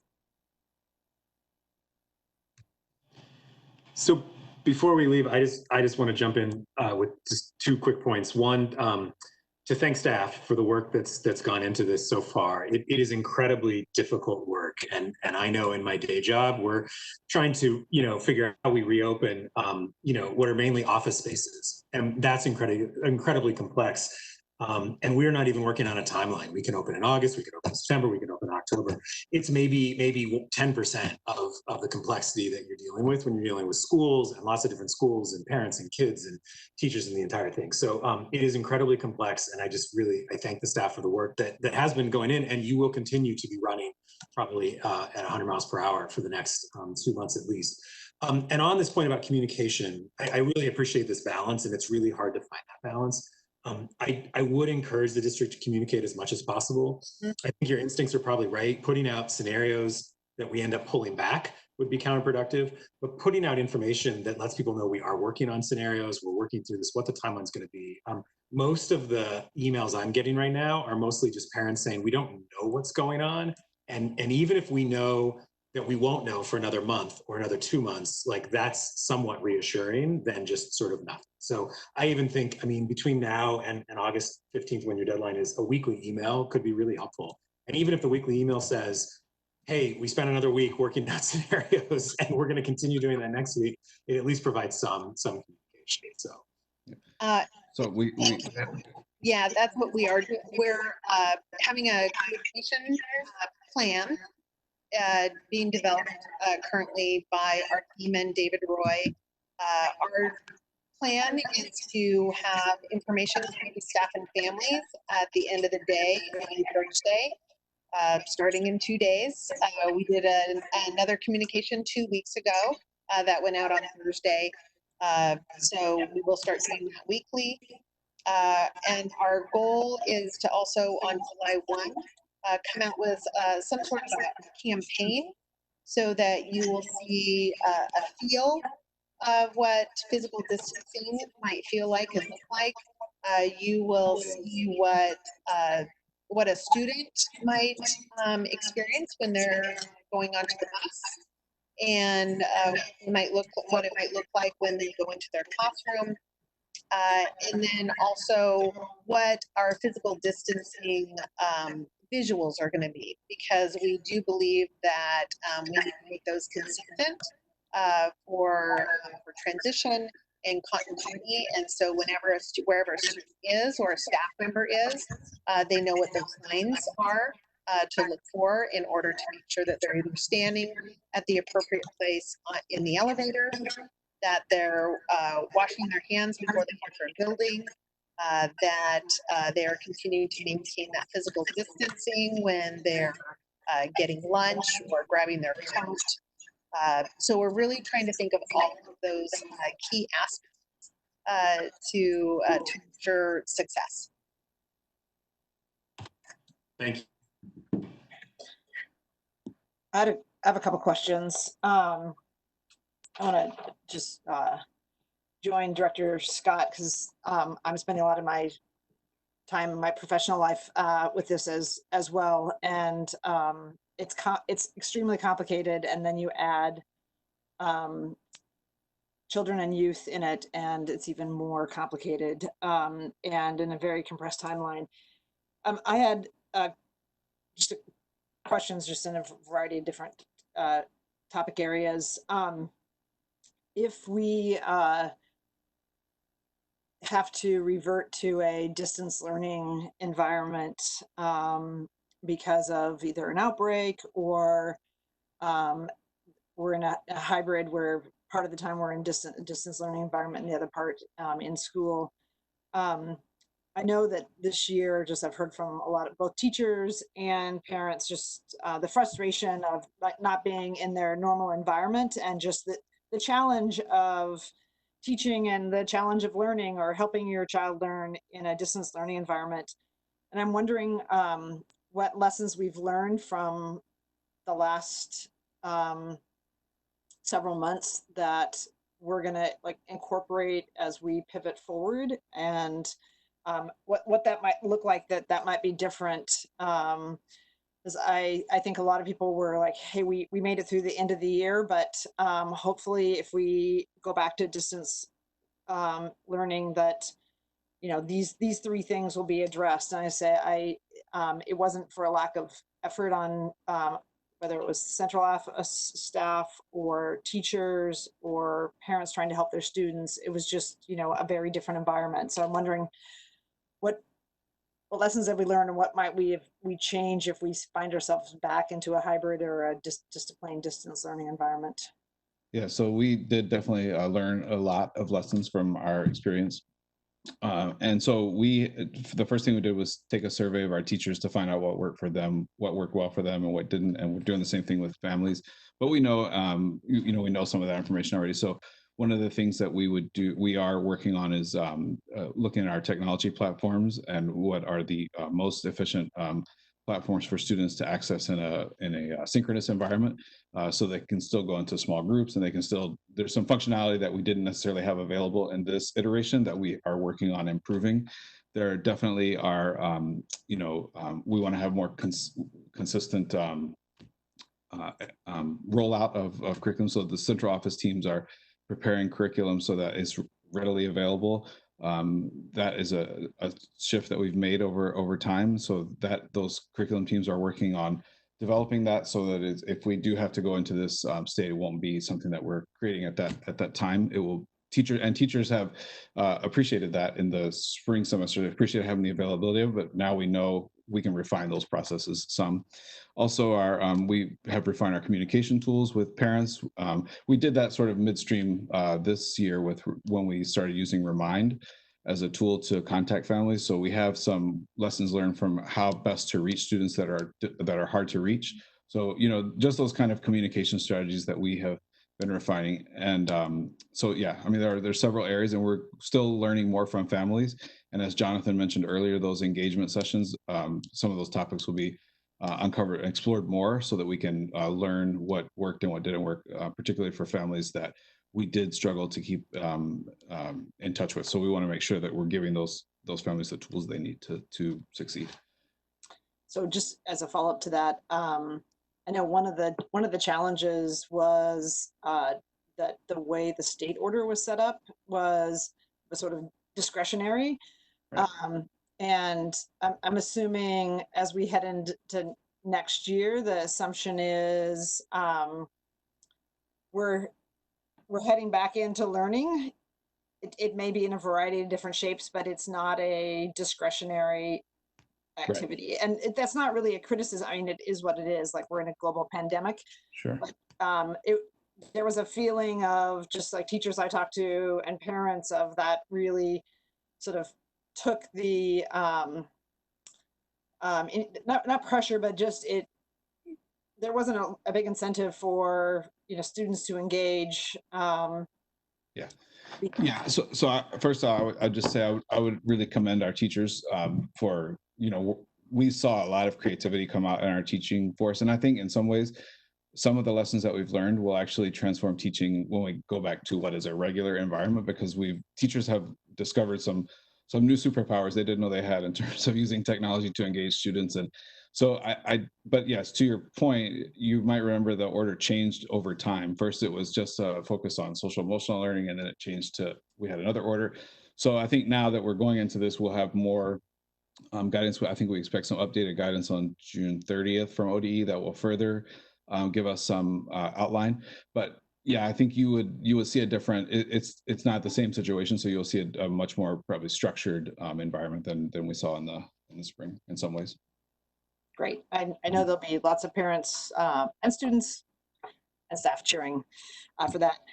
So another question I had is, and this is like more on the administrative side, and I don't know who would answer it, but the district management group, I'm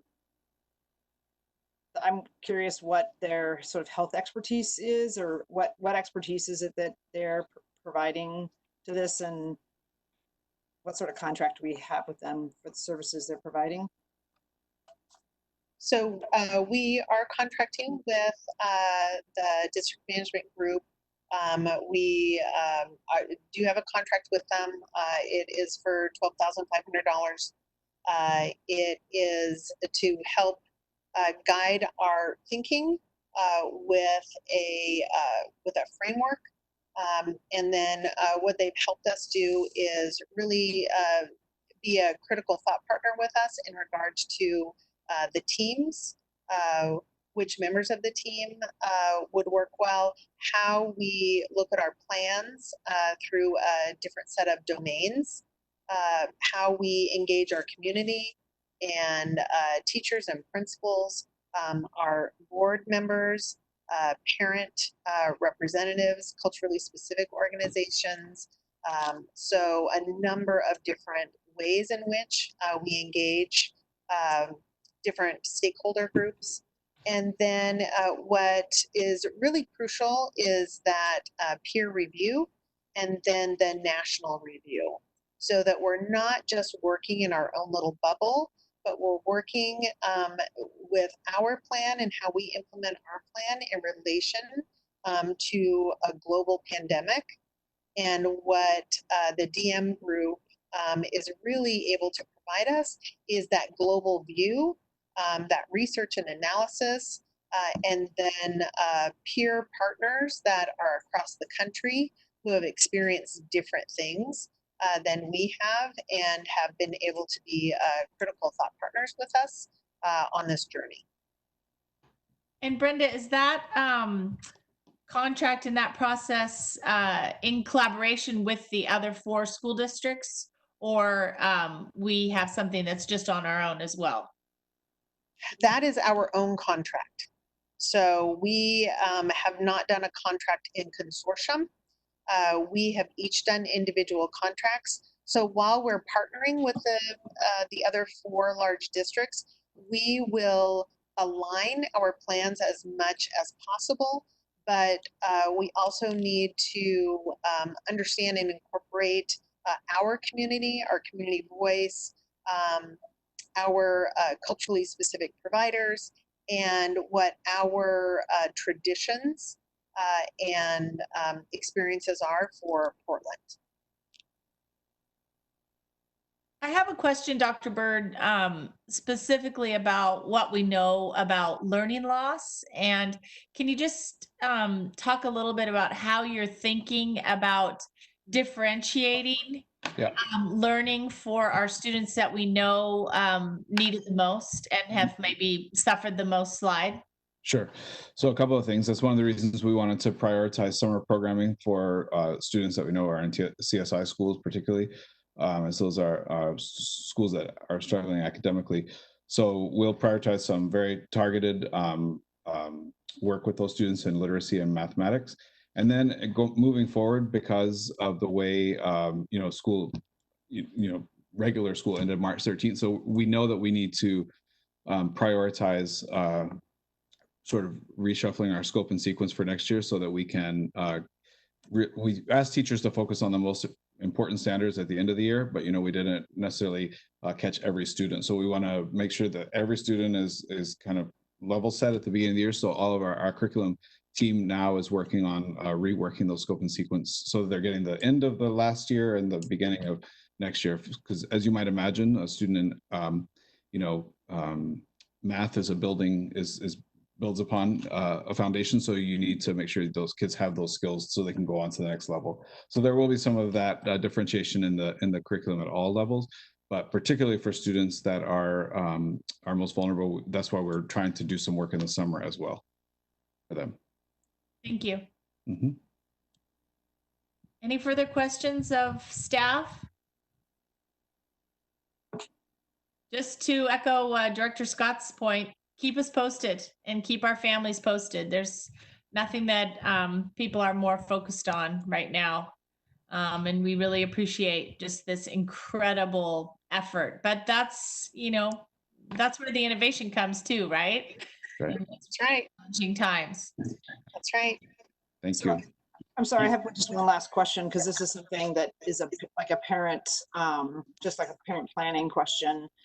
the whole issue of face covering. So right now, the current guidance is only for those over 12 where you don't have some other like medical reason or reason why you wouldn't wear them. So just to clarify, the district would be providing those, or the expectation is that families would provide them. And if it's the latter, what things do we have in place to ensure that all students would have access to face coverings just as a way to protect their own health, but also to protect the health of our staff and other adults? So that's something that we're planning for, and as that guidance moves along through the summer, as I said, we have a supply of face masks, and so we would be, hopefully many people will have their own, but if they don't, we'll have them. Just like if you go now and you travel, you have to get one from the airport, from the airline when you get on an airplane now. So we would have a supply of them so that students would have them. They will be accessible to people. But those are details that we're working through right now in terms of providing those materials. I appreciate that, and that would be an excellent place to apply our like equity lens, because I'm guessing that people that are struggling probably don't have lots of face masks available, and right. So thank you. And we are, and for our summer programs, we are sending them out to schools right now, and so they have them to use. That's excellent. Thank you. Is there, since this is going to be an issue for pretty much everybody, is there any effort being made for a statewide initiative to provide PPE for school districts? I mean, given the burn rate, that is probably going to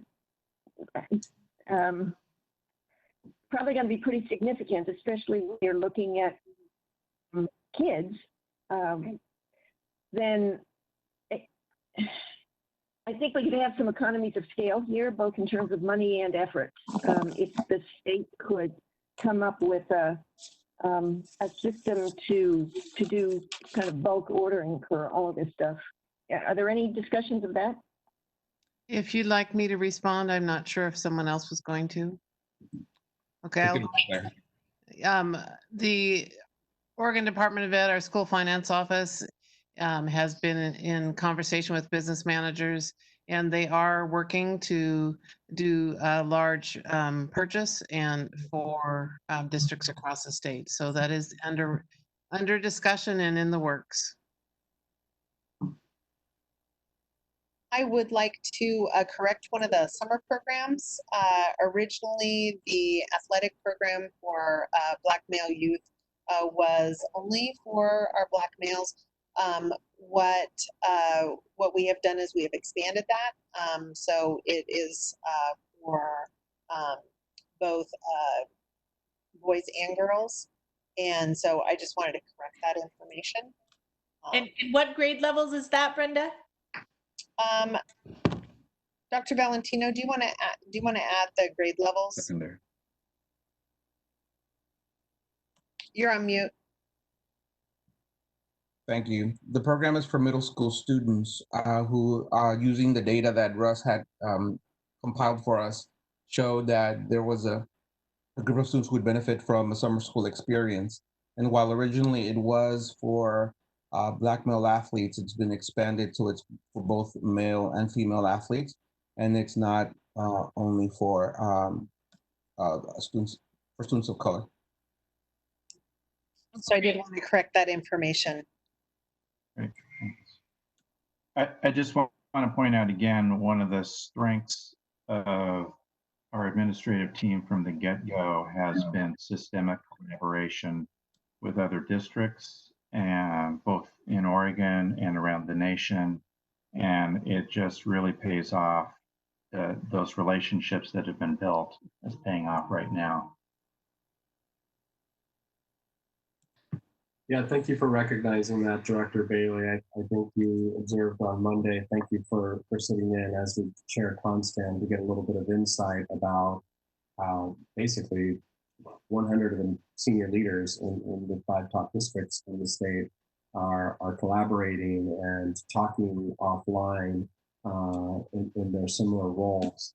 You saw earlier in the presentation just the list of considerations and questions and strands of work that are going to need a concrete response and modeling, which we're very anxious to share with families. And you will start to witness a more regular stream of communications about it, because we really want to start to have some scenarios that we can pressure test as soon as in the next few weeks. So I think you heard several staff talk about, we're particularly concerned about students who we know this disruption to their learning has negatively impacted their progress. So this is why we're proceeding with some level of late summer programming for certain school communities. But even as we think about the fall, I think what parents can likely expect is our attempt to bring in our youngest students, our students with disabilities, since they're a critical student population. So stay tuned for more. Appreciate the questions. Hopefully we'll have more answers and more emerging plans and blueprints about what folks can expect. And we'll make sure to start posting regular updates on our website as well. So it's handy there for our constituents. Thank you so much to the whole team. Thank you. All right, we still have a couple of pieces of important business left. Tonight we have before us the superintendent's proposed budget for the 2020-2021 school year for us to adopt. We went through our approval process at our last meeting, have had our budget town hall with the community and various focus groups with different sections of the community. And tonight it comes before us for adoption. The board, acting as the budget committee, heard on May 26th the superintendent's full proposed budget with its focus on the core values, theory of action, and concepts our community articulated in our bold vision. Prior to approving the budget on the 11th, we had the opportunity to hear directly from many in our community on how that proposed budget landed and the values expressed therein. Superintendent, would you like to introduce this item? Yes, thank you, Chair Constam. I certainly want to invite the public, if they haven't already, to peruse the 2-volume proposed budget books, mainly because I would want folks to take note of the preamble, because in there you'll find many of the concepts and themes that we shared with the board regarding our investment plan and how that's really an attempt to resource key priority areas. They're connected to materializing our vision for student success. They're intended to help resource some prioritized educational system shifts. We're looking forward to the fall where we have a similar engagement process for our students and our educators. So hopefully folks will see the through line between, while it may not be the full revenue that we were hoping for, the themes and the priority areas remain important.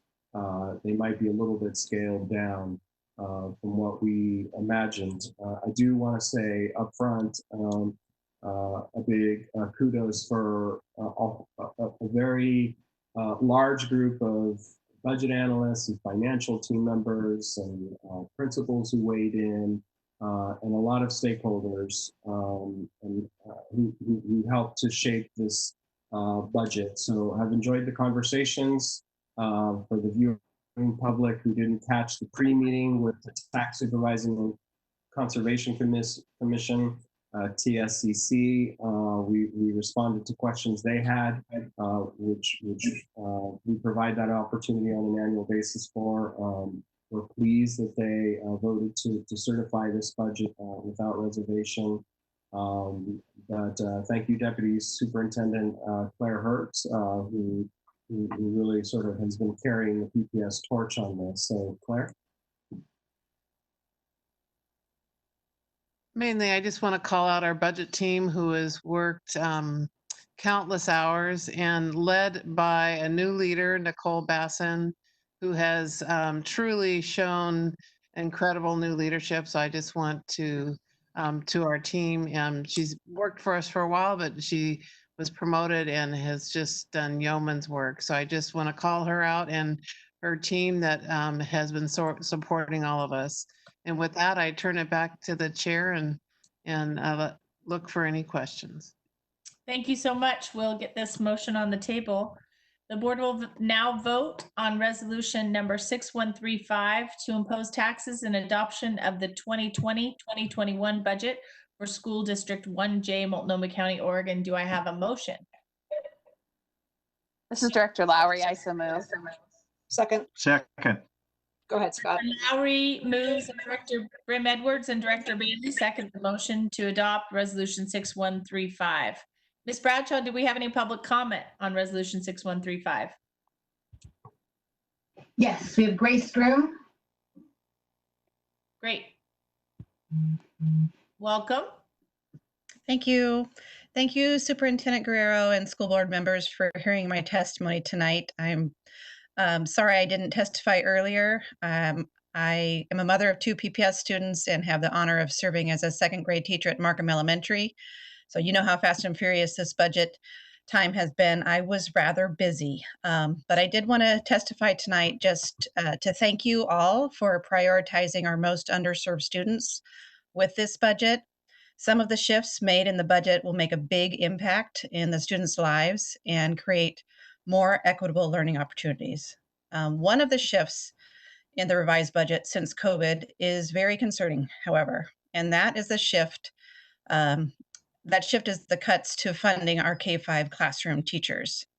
The original budget made a major investment from the student investment account to fund 47 K-5 classroom teachers with the goal of creating more optimal class sizes to provide more individualized daily direct instruction to our youngest learners. The revised budget funds just 4 classroom teaching positions district-wide. The student investment account revenue projections from ODE are showing a reduction of 37%, which is big, but PPS's investment into the K-5 classroom teachers has been reduced by over 85%. This is resulting in staffing cuts and increased class sizes for some schools at a time when consistency in relationships, as you mentioned, between teachers, students, and families is most critical. So this shift is not centering the needs of the students. Classroom teachers are the front line of support for students. We are the ones that will be addressing the learning gaps that were mentioned due to the COVID closures. We make sure that families are connected to wraparound services and definitely supporting social emotional well-being of our students every day. I absolutely agree with the superintendent's budget message that we must prioritize the needs of our Black and Native students and other currently and historically underserved students. This is even more true during this health crisis. And I support the efforts made by our equity-minded leadership and staff to maintain or reduce class sizes for the kindergarten, first and second grade classrooms at CSI schools. This is a good first step, but to truly center the needs of students and make the extremely difficult pivot necessary during this pandemic, we really need to reinstate spending on classroom teachers for all CSI, TSI, and Title I schools. One way that this could be done is to shift the holdover amount for responding to high class sizes in the fall to funding K-5 classroom teachers at these schools now. Another way to center students is to prioritize spending on direct service, FTE, over any other investments during this crisis. Curriculum development is important and to improving outcomes, but it can and it should be put on hold during a crisis such as we're facing. Curriculum changes will not provide direct supports to students during the pandemic. Teachers do that. Putting a hold on just $2 million of curriculum development plans, I'm not saying scrapping, just holding, will fund 25 classroom teachers. I truly appreciate the efforts in this budget to support equitable access to learning. We can and we must do better during this crisis to support underserved students. Please do all you can to provide funding for more K-5 classroom teachers for our most underserved students as soon as possible. Thank you. Thank you. Ms. Bradshaw, do we have any other public testimony? No. All right. We can open it up for board discussion. Any thoughts? This is Director Lowry. During this crisis, curriculum development is important, and Hello, this is Director Lowry. Hello, Sorry, my internet is funky. I just was hearing Ms. Groom speak again, so I wasn't sure if it was okay for me to proceed. Just want to make sure you got the message. I do think that Ms. Groom's comments really highlight how difficult this has been, that there are so many really important things in a school budget. And I think back, I unfortunately can't remember her name, but the teacher who spoke during public comment and highlighted the fact that she has taught, I think she said 9 different courses and didn't always have curriculum for them. And so, as we get these public comments, we as a board, alongside with the superintendent's leadership on this budget, try to weigh all of what needs to happen. And I think the staff has just done a masterful job of that and continuing to be agile and make changes as needed as new things come up. And I think that commitment to our ESJ work, to centering our Black and Native students, it's going to continue to cause us to make uncomfortable, difficult decisions where we are going to have to say no to things that are really good and positive as we continue to move forward in, a pandemic where our budget has $12 million less than we had planned, and where we're, really trying to make system change. So I want to thank the staff for your courage, superintendent for your leadership, and the public for being so engaged and willing to, highlight the things you're seeing on the ground and in your communities. And I think that's the only way that we really can be better as a district, is when we all work together. So I'm fully supportive of this budget, and I want to thank everyone for their incredible hard work in this crazy, strange time to get us to where we are. Thank you. Any further thoughts, board?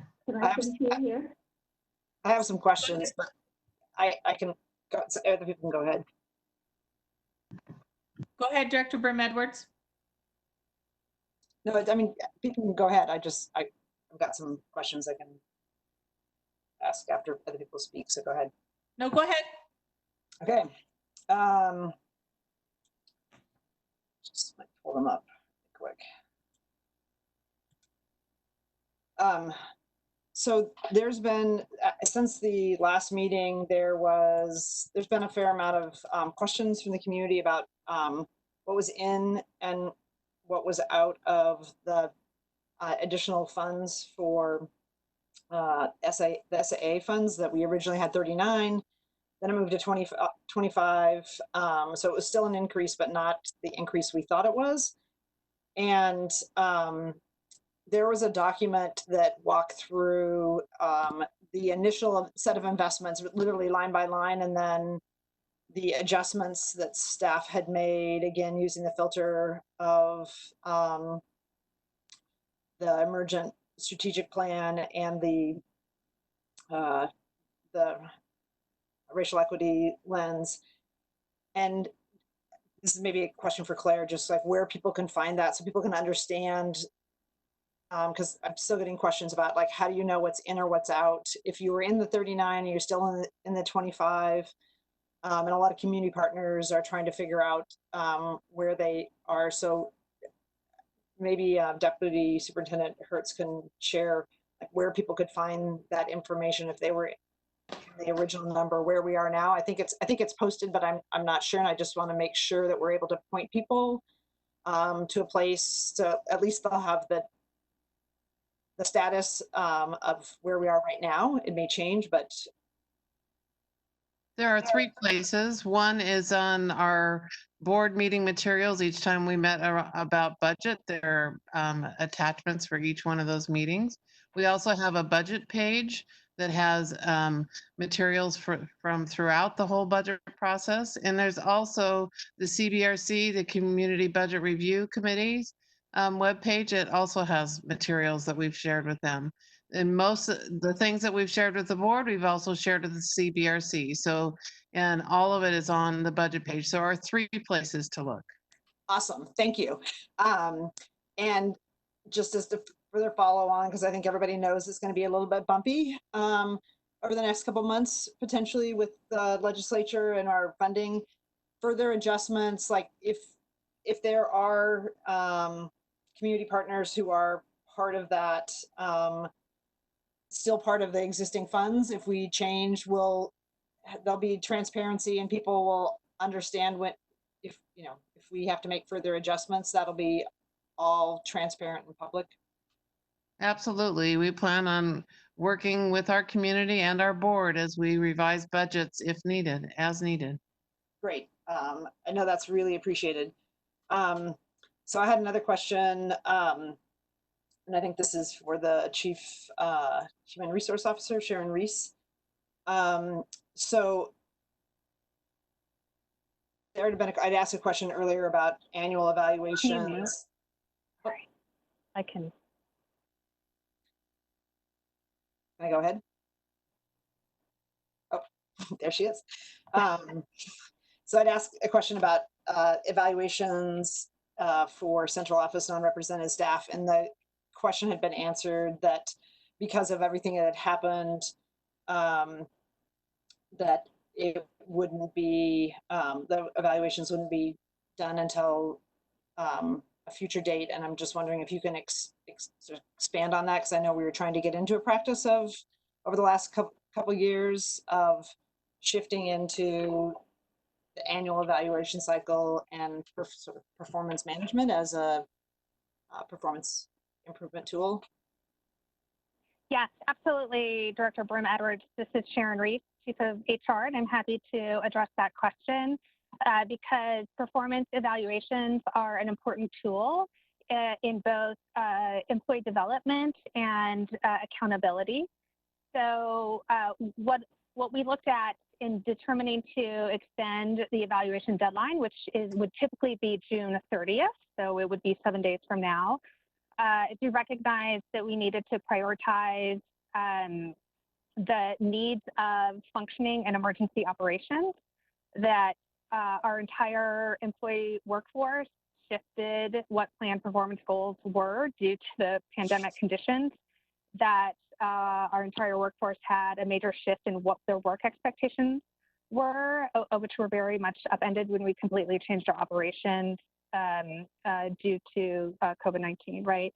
And then, of course, on top of that, we had the adoption of a 4-day work week in our work share program to save the district substantial sums of money to devote to next year. So what was really important in that decision was setting conditions conducive to direct observation of employees and meaningful feedback. So we made the determination to extend the deadline for performance evaluations. Great, thank you. Yeah. We have all received all that information. We have that full response from staff. Right. We got it at 4:36. So I just also want to get on the record.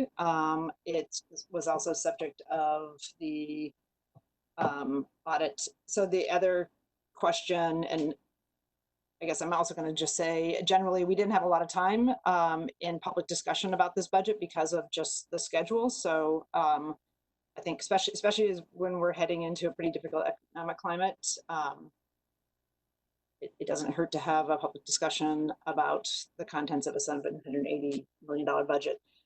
So the other question, this is for Deputy Superintendent Hertz about the Secretary of State audit recommendation about benchmarking.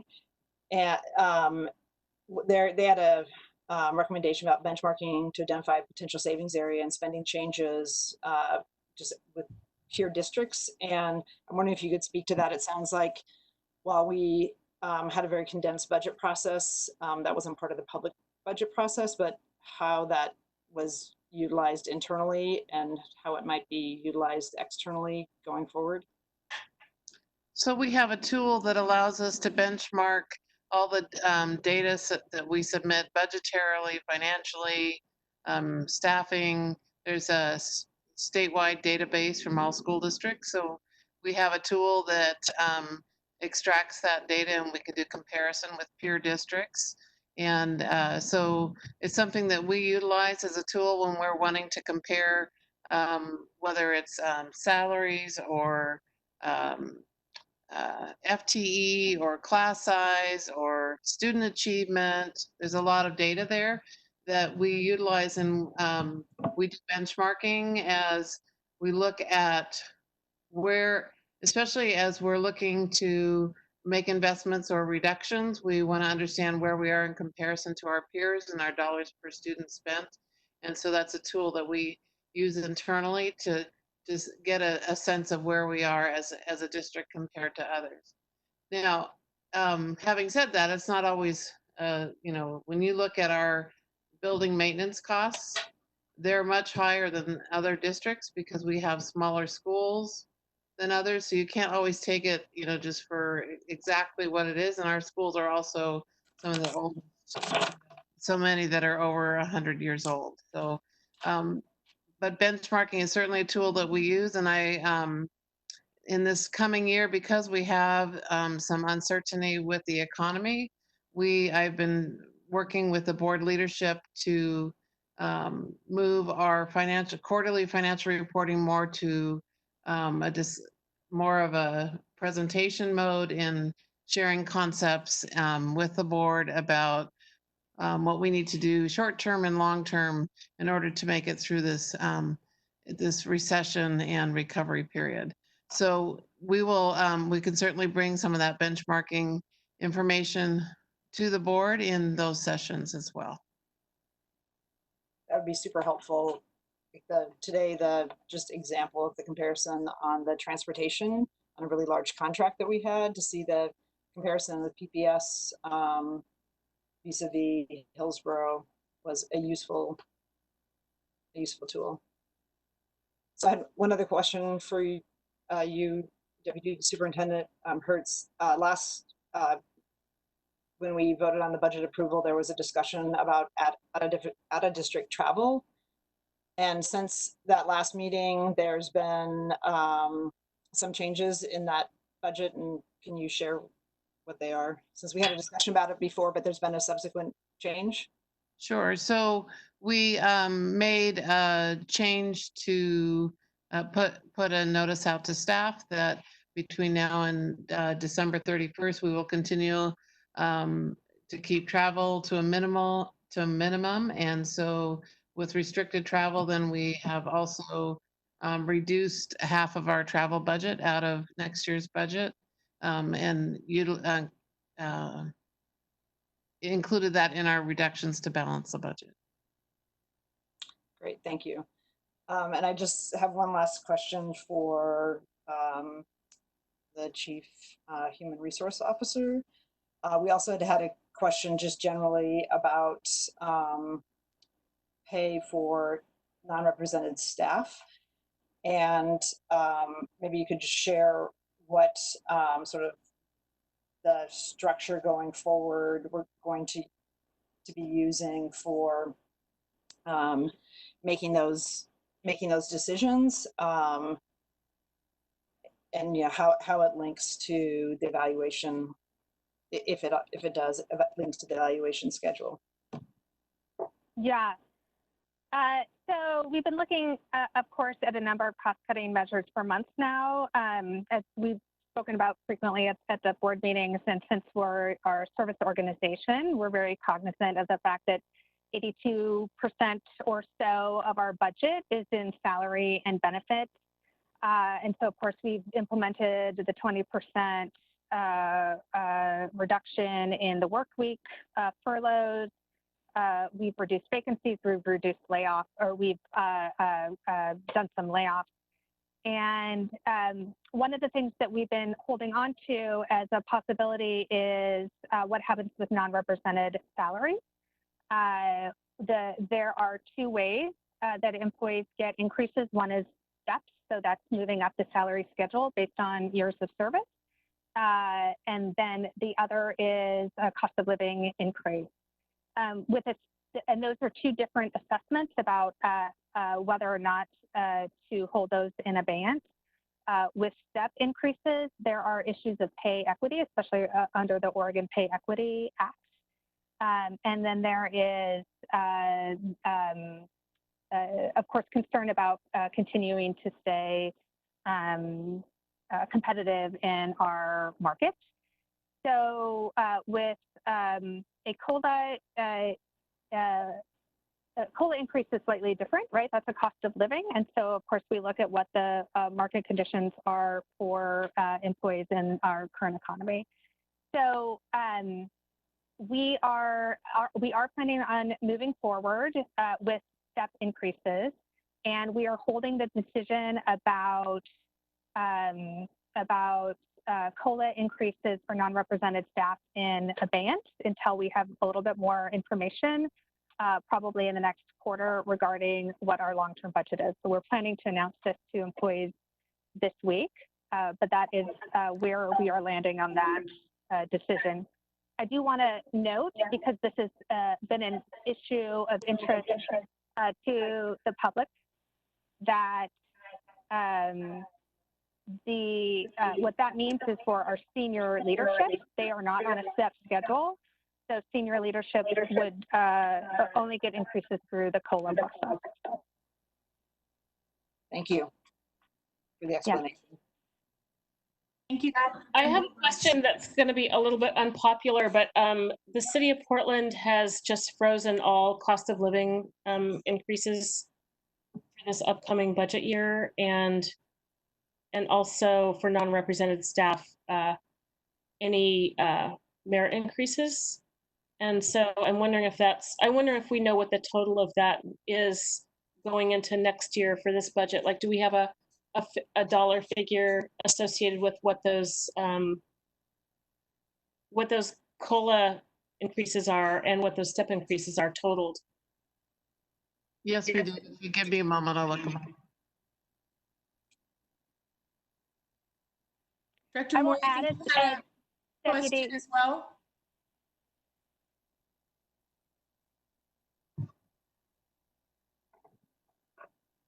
I've got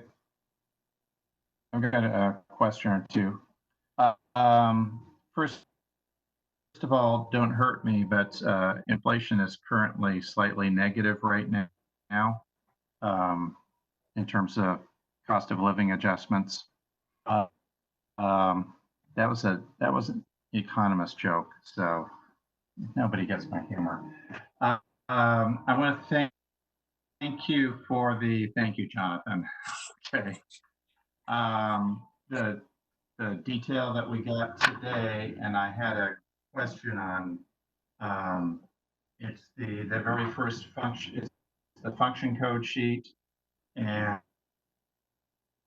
the first function code, the 1111 for elementary, that shows a reduction of 37 plus FTE. Some of that's EAs that are being cut is one question. And some of that are teachers who we anticipated hiring with SIA, but are now not going to because of the cuts in SIA. So those are just my two questions of clarification. And I also have a couple of quick follow-up questions after that, but let's start there. Okay, so the COLA for non-rep staff is 2.2 million. Sorry, I'm responding to the first question. And the step is 1.6 million. And then in terms of the 1111 function, that is, we are reducing some EAs, but then some of so the reduction that you see there, some of that was also picked up by Title I. So while there's a reduction in the general fund, there is an increase in the Title I funding to support it. It's not completely reestablished, but it is partially reestablished. Okay. And then in terms of Roughly how many positions are we talking there? You know, I don't have it in my head, but let me answer the other part of your question. And that is the elementary teachers. It is not, this is just a general fund list that you're looking at. It's not SIA, but SIA Okay. had an investment in class size for very strategic parts of the school. And then we also had some in general fund. I mean, for strategic, looking at CSI, TSI, and title schools, and even having a lower class size, but we also had some in non-title, non-CSI schools that would also have had a lowering of class size. When we weren't able to keep that on in the SIA part, we also reduced it in the general fund to balance. So it was a reduction on both sides, but different types of schools. With so the class size overall is the same as 1920. So the meaning the student teacher ratio allocation is the same. And we did lower class size in our CSI schools in the primary grades. And we also added in some of our middle schools, the elective programs to get to that 7-period day in some of our most needy middle schools. yeah, I'm totally supportive of that, funneling those SIA funds where they're going. Okay, and just to clarify, this isn't a reduction in teachers, it's we're hiring fewer, or in some cases not hiring what we anticipated to hire. Is that correct? So these are a reduction of positions, but not of individuals. That's correct. Okay. We still are, we are not hiring as many as we thought we were. Okay. So having said that, there could be someone with an obscure license. I always will want to say the caveat. I'm not in HR tracking that. So I just, because sometimes there's staffing decisions that are made that have nothing to do with the budget reduction. Understood. And we've gotten inquiries from a number of school communities about, I thought we were being held harmless, but we're looking at reductions. So I look forward into getting more detail on that. I know it's shifting as we speak, and it may shift radically more depending on what we're doing in the fall. And also look forward to getting more detail on what's happening with special education services, because I know we had additions in some places, cuts in others, and just getting an overall picture on that. Well, we will have the individual school reports sometime in July, and we will share those with you. And Okay. those based on our actual staffing when we complete our staffing. So Okay. the other thing that I would remind folks is sometimes positions shift. A school might get an extra teacher over last year because their enrollment is up at a grade level. But there's also another school that might lose a teacher at a grade level because their enrollment is down. It doesn't mean the allocation change. It doesn't mean a budget reduction, but we allocate based on class size at each grade level. Yeah. So sometimes there are shifts that have nothing to do with budget. And sometimes principals still have some discretion for allocation as well, as I understand it. So yes, yes. Okay, good. I'll look forward to that. And are you going to set up a separate fund in the budget for SIA, or will it be? It's a grant fund, and there's a one designated by ODE that all districts across the state are using. Okay, cool. And again, thank you all for, again, incredible work. Just in a very short timeline, having to really turn things upside down. Thanks, Director Bailey. Director Moore, I think you were trying to chime in there a little bit earlier. Do you have any comments you'd like to make on the budget or questions? I just wanted to kind of echo what other people are saying. I think this is an extraordinary amount of work under extraordinary circumstances. And I wanted to join everybody else in thanking the staff for all of the effort that's gone into this. I have only a small window, I think, on how much effort has gone into all of this on the part of all the central office staff. And I am humbled by it. I think it's been, I'm going to overuse the word extraordinary, but it has been. So I want to thank everybody. And I think it will be helpful when we get the school by school reports. One thing that I think would be helpful for us as board members is to understand which staffing changes are a function of a central office decision and which ones are a function of principal decision making to use discretionary funds to respond to the needs for their individual school community. And I guess the last thing I would say is from the comments I hear, from the emails, from text messages I'm getting from various community members, parents, teachers, I think it's important that we underscore how difficult the circumstances are for this coming year. I think the fact that the staff have managed to mitigate the impact of an enormous budget shortfall because of the pandemic has kind of shielded people from a sense of reality around what the economic situation really is and how it's going to be impacting school districts all over the state. And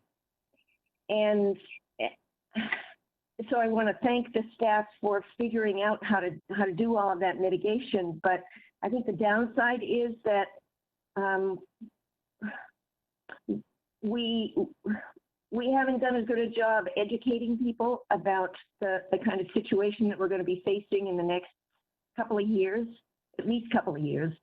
So as we go forward with the budget amendments over the summer, and then as we look ahead through next year, we're going to have to be endlessly flexible, I think, all of us. And we're going to have to be really careful with the resources that we have in order to mitigate the impact of probably even deeper budget cuts at the state level for the 21-22 school year. So whatever we can do to economize this year while maintaining as much of a quality educational experience for our kids and try to shield them as much as possible from these impacts. We have to balance that with being prudent about using scarce resources with an eye toward the next 2-3 years. So that's all. Anyway, thank you, everybody. This is Director Lowry. I wanted to say a piece about the staffing portion. I have been on the other side of this. As a parent at Llewellyn, I came and stood in the boardroom with a sign because we were angry about the staffing allocation for Llewellyn. I was the foundation vice president at Selwood Middle School and president there for 2 years at the foundation, raising funds to help add staff to those schools. And I really wonder, how much is staffing a management function rather than a board function? And I know when we get those pleas from teachers, from students, from families about class sizes at their school, I know that class size is one strategy as we look at meeting our board goals, and that, as we look at the cuts that have happened to the budget, that, we're also looking at social emotional learning, we're looking at reading specialists, that, it's really hard to get those emails about my kindergartners in a class of 25, and that's too many. And yet I think that, what Guadalupe and the staff have established is that they have a very detailed educational strategy around how we are going to move students forward. And so while it's helpful for us to know some of the staffing piece, I think what I've come to realize as someone who's advocated on the other side is that often the thing that I as a parent saw or advocated actually caused harm to other schools by asking, at one point at Llewellyn, we had, 30 first graders in a class. We've had, 35 fifth graders in a class. No student should have that. And yet if Llewellyn got an extra teacher, what other school didn't? And so it's a really, really hard, difficult conversation, and it's very emotional, but I also think to some extent we need to trust the superintendent's vision of how he uses the resources we have to meet those board goals. And so I ask us as an entire board, having been on the other side of this issue, to really think thoughtfully how we engage on it and how we support the superintendent's vision and strategy in staffing allocations. I absolutely agree. I'm just interested in having the information to be a better communicator with the public. I'm not interested in second guessing people who know a lot more about the ins and outs of staffing than I do. Yeah, and as Director Scott, I just want to echo both of those points. I think it's Director Lauer's point is really, really important. I've got a couple schools in my zone that I'm getting emails about, just like other board members are as well. And what is interesting to dive in, some of it's budget related. They thought they were going to get an increase that they're not getting, and like Deputy Superintendent Hurt said, some of it's also enrollment based. And and some of these are schools that have gotten a little bit less poor and have fewer underserved students, disadvantaged students in the school, and they may have lost their Title I status. And those are unfortunate, but that does mean that the district has made really focused decisions based on equity, based on this vision, and the superintendent's vision, and those resources are going to other places. And it's always hard when there's a line that's drawn, because on one year you're on one side of the line, and the other year you fall on the other side of it. But I think it is important that we as a board sort of understand and be able to talk at that level about it, and then defer some of those specifics back to staff. So I'm agreeing with both of the previous directors. I'll also just sum up my comments on the budget. I'm going to go back to Director Lowry's comments when she opened this conversation. I really I don't think I can say it any better than that. I think it's been a really good process. It's a chaotic process because of the timing. It will continue to be chaotic. Director Moore talked about, what's coming. We need to be preparing our community for that. I was a little troubled, and I shouldn't be, because I've been doing public budgets a long time, but when people focus in on one particular service, that becomes the service to save. We as a board have to help the community see priorities. And it's not a matter of just one service, whether you save it or not. It's a matter of, do you save that service at the expense of something else? And this is the first year in a while we've had this conversation. Nobody expected it because of the Student Investment Act.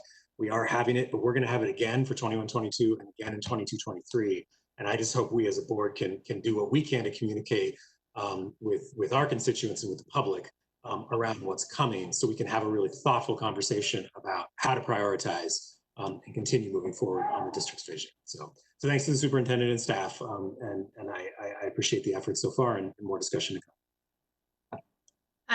I totally agree, Director Scott and Director Lowry, with those comments. And it brings me back to, one of the pieces that we've talked about since we first received the budget proposal, which is that those priorities are clear and transparent. And that's not how budget decisions have been made in this district historically, or to the extent that they have, it hasn't been very visible to the public. So, you're right, with every push, there's a pull, and we were all sort of amazed that we were able to keep most of the priorities that we had outlined in our Student Investment Act proposal.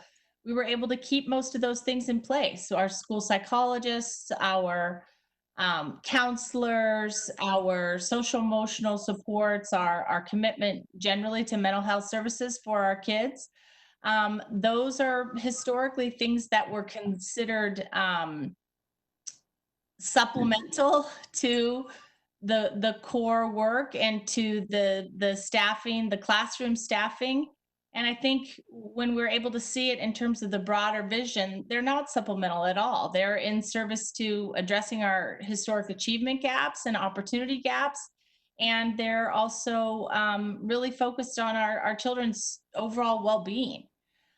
So just, yes, we need to be able to communicate to the public that push and pull process. And when it is painful to see, staff, classroom staffing reduced, well, what else is coming into your school to serve your kids? And why is that the strategy that we're standing behind and that our superintendent has brought before us? So again, thanks to everybody. I think we've gone around the horn. Director DePass, is there anything you want to add? Nope. I'd like to just close out with some comments. It's okay. So I just want to close with just some like a hopeful thought, because it would be easy to look at this is we're heading into a really dark period, but I think back to a year ago that it was a culmination of 2 decades of work to pass a major new funding source for schools, the Student Success Act, when it passed in May of 2019, and $1.5 billion that we're going to be going into education, and that would not have been possible without OEA, our partners in OEA and PAT and SEIU and businesses that rallied behind passage of that act. So it gave us a sort of a safety net actually this year that we would be in a much different place if we hadn't had that pass. So I look at that piece, and then I'm also hopeful because our voters here in the Portland area once again stepped up and said, yes, we will pay a fairly significant local option property tax, which adds another $100 million into Portland Public Schools budget. And then I look at, so you take those two things, so the generosity of our community members, our partners in labor and the business community, passing something statewide, and then the PPS staff who took, what was a hopeful, exciting moment, and it turned into, it wasn't quite so hopeful and exciting when we faced a budget cliff, and really helped us build a bridge from where we were. And hopefully that bridge is going to carry us through to the other side, because the reality is we are going to climb back out of it, and we will have the Student Success Act funding, and the commercial activity tax is going to be restored at a certain point in time when the economy comes back. And so I look at it as this is, we're going to have some tough years, but really thanks to our staff who are going to help to build this bridge, and thanks to the community who really provided a foundation that bridge could be built on to get us to the other side, that we've got a budget that is going to serve the students the best way possible we can under the circumstances we have. And that makes me hopeful and appreciative that I live in a state and in a community that everybody has a different role to play and have totally delivered for our students. So I'm not voting for this budget with I wish it were something different. It is what it is, but it is a good bridge, I think, to a much brighter future for our students. Chair Constam, if I may. You may. I want to appreciate all of the director's comments. When you grow up of modest means, you learn to have a different lens of appreciation oftentimes for things. It's true we've had to make some tough choices. You always have to when you have a finite budget. We've attempted not to debilitate any function of our district, to not have the impact felt in a dramatically negative way for classrooms or schools across the district. When I hear directors highlight, the superintendent has a vision, I would respectfully say what makes it easier this annual task is that the community's defined the vision. And that's what's enduring about this work is not just in good times, but in even more constrained times. It keeps what your core values and those priorities are and the graduate portrait that you imagined. And so I would encourage us to talk about the coming school year, remembering all the positives that are integrated into this proposed budget. We're investing heavily in an array of services that fall under an umbrella of racial equity and social justice. We're going to encourage mentorship and student leadership and elevating the partnership that we have with culturally specific organizations in our schools that oftentimes are the only presence of shared complexion in the building. And we need those supports. This pandemic has amplified the importance of student supports and social emotional focus and that work that in these recent times in current events, that sense of belonging and relationship, we're making investments by making sure that in every school there's increased access to counselors, to social workers. And we want to get our kids back into some continuity of experience of learning. This budget builds in some ability to deliver summer programming in our schools that most need some opportunity for not just academic remediation, but take a look at our small visual and performing arts team. If anyone can be creative, they've been creative. They're anxiously on deck to launch arts programming. Who would have thought that we're offering arts programming during a pandemic when resources are slim, but we're going to do that because we understand extended learning opportunities are going to be critically important for our students that we say we're placing at the center. I've heard directors talk about during this administration's tenure the importance of reimagining and redesigning middle grades experience. And so we don't have a lot of resources, but yet we've built in expanded electives for our students. We've set aside and squirreled away a little bit of resource to really push redesign work out so that we stay on track with Kellogg and support our middle school, our comprehensive middle grades in parts of town that haven't always had the level of supplemental supports that they're really deserving of. And we have some designated comprehensive support, targeted support schools. And to have an equitable distribution of resources means we're adding more in there to give our students an equitable opportunity to achieve and demonstrate excellence. So I just wanted to sort of end this discussion by reminding us that there's so many positives also built into this budget proposal that are true to our North Star. So we've been going fast and furious, and maybe we're not going to go as deep in our scope for this coming school year, but we're going to continue to make incremental progress. And we've set aside some modest amounts to continue to keep those strands of work alive in our district. So I don't want folks to despair because we're going to continue doing this work. Thank you.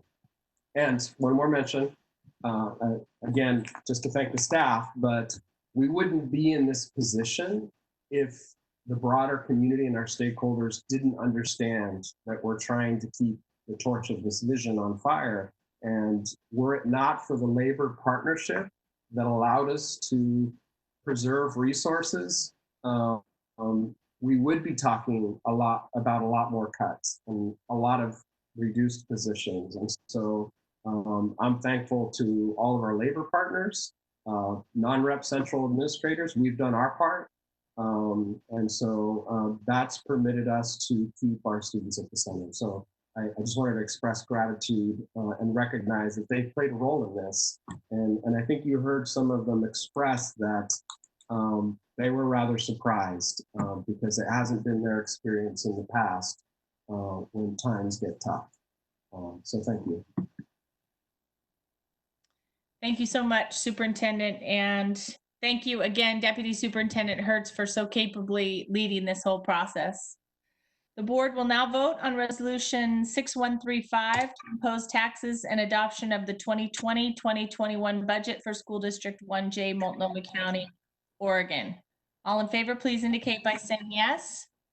Yes. Yes. All opposed, please indicate by saying no.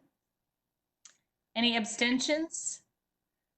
Resolution 6135 to approve the budget is approved by a vote of 7-0 with Student Representative Lateral, whom I believe is still with us, voting. Yes, and I am still with you, even though I'm very tempted to fall asleep. All right, thank you. Thank you again, staff. Very, very turbulent water for this process. And, you know, we have an adopted budget, but it's just a continuing conversation as we will reconvene to learn about what's coming to us from the state and to address subsequent budget amendments. So thank you again. Our last order of business tonight is equally important. This is the performance evaluation for our superintendent. Earlier this year, the Board of Education adopted an evaluation tool that acknowledges the complexity of the role of superintendent and establishes performance expectations for the superintendent at Portland Public Schools for the 19-20 school year. The evaluation framework is based on the student performance goals adopted by the board in the fall of 2019 and is aligned to core standards identified by the Oregon School Boards Association. We use this framework for Superintendent Guerrero's current performance evaluation, covering the period of July 1, 2019 to June 30th, 2020. The board has reviewed the superintendent's performance and earlier shared this evaluation in executive session with the superintendent. I want to thank the board for a really collaborative process this year, also a much improved board tool that laid out the leadership standards that we were going to address, as well as tied back to the performance goals that the board established. Director Scott, would you like to introduce this discussion? Yes, I'm happy to, although you may have just taken most of my talking points. So I don't, no, I don't, that's fine. We can wrap it up pretty quickly. No, I mean, as Chair Constam said, you know, we started this process last fall. I mean, this is one of the most important things that a board does, you know, is evaluating the performance of the superintendent. We started the conversation. We decided to hold off on the tool while we set board goals because we wanted those to be a primary basis of the evaluation. So we did get the evaluation tool done a little later than we hoped, but we did adopt it in December. And just as a reminder, it has two different parts. It has our board goals and metrics, and those are, again, you know, 3rd grade reading, 5th grade math, 8th grade readiness, and post-secondary readiness. And so we evaluated the superintendent on progress against those goals. We spent a lot of time as a board discussing and talking to the community about that as well. And then the other part are the OSBA standards. And there are a number of OSBA standards. The superintendent suggested something he thought were key for the district. The board reviewed those and added to that as well. So we ended up adopting 5 or using 5 of the OSBA standards. One of those is around visionary leadership. One of those is around communications and community relations. Another is around curriculum planning and development. A 4th is on resource management, and the 5th was on labor relations. So we went through that process. It obviously was, I don't want to say derailed, but there was a slight detour with COVID. Although we did decide to continue, you know, pushing forward because we did have data on board goals and metrics moving forward. But as we did this evaluation, sort of recognizing that we're going to need to revisit some of those goals moving forward. But overall, the superintendent did quite well. And again, as Chair Constant mentioned, the evaluation is on file. We had a really robust conversation in executive session delivering it. And I just want to thank the superintendent and his entire team for their work. I've only been here for just a little less than a year, but it's impressive to see what's coming out of this district. As with any district, there are lots of places where we need to improve. And I think with any individual and performance evaluation, there are areas of improvement as well. But I think overall, it was a very positive recommendation. Thanks to the superintendent. And maybe with that, I'll just see if any board members have any summary comments, and then we can adopt it and move on. Okay, let's put the motion on the table, and then we'll see if there's more discussion. Thank you. The board will now consider resolution number 6136 to approve the superintendent's performance appraisal. Director Edwards moves. Do I have a second? Second. Second. Director Scott and DePass second the motion to adopt resolution 6136. Ms. Bradshaw, is there any public comment? No. Okay. Any further board discussion?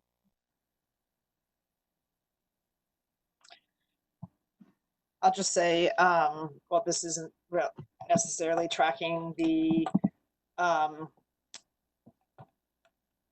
standards that we looked at in the evaluation tool. I think this was a year like none other. And I'm trying to think how we could have predicted at the beginning of the year this is where we'd end. But I want to just note the adaptability and the flexibility of the superintendent and his leadership team throughout this year. Again, I don't think any evaluation instrument could have captured what we needed to land where we are at the close of the year. So I just want to note that particular piece, which we didn't capture necessarily in our formal evaluation, but I think we're landing in a good spot at the end of the year, well positioned to move forward. Thank you. I would just add one of the things we discussed was that in our prior two performance evaluations of Superintendent Guerrero, a big focus was on building a team.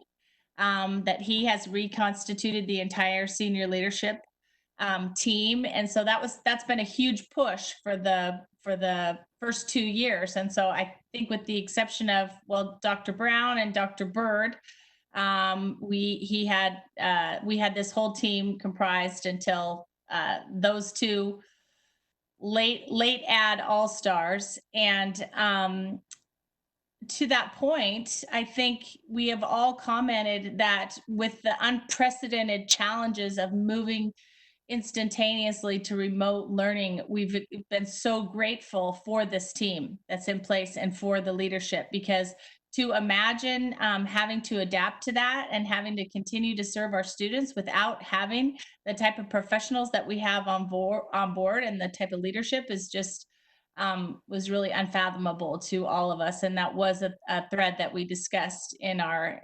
discussions about your performance and visionary leadership, Superintendent. Any other comments? Yeah, I'm again just grateful for an extraordinary leader and extraordinary team. So thank you. Thanking you for keeping our district grounded in our vision and in our equity work. Forward, forward, forward. You're here. All right. The board will now vote. Can I, of course. Hang on. Sorry. So the everything has been said. The fact that we've got a budget that not only is staying true to the commitment on equity, but is actually making investments to advance equity in this current climate is pretty amazing. But the other thing I wanted to mention, and I don't think anybody's mentioned it tonight, during this crisis, PPS has become a real leader in this state. on dealing with the coronavirus crisis. And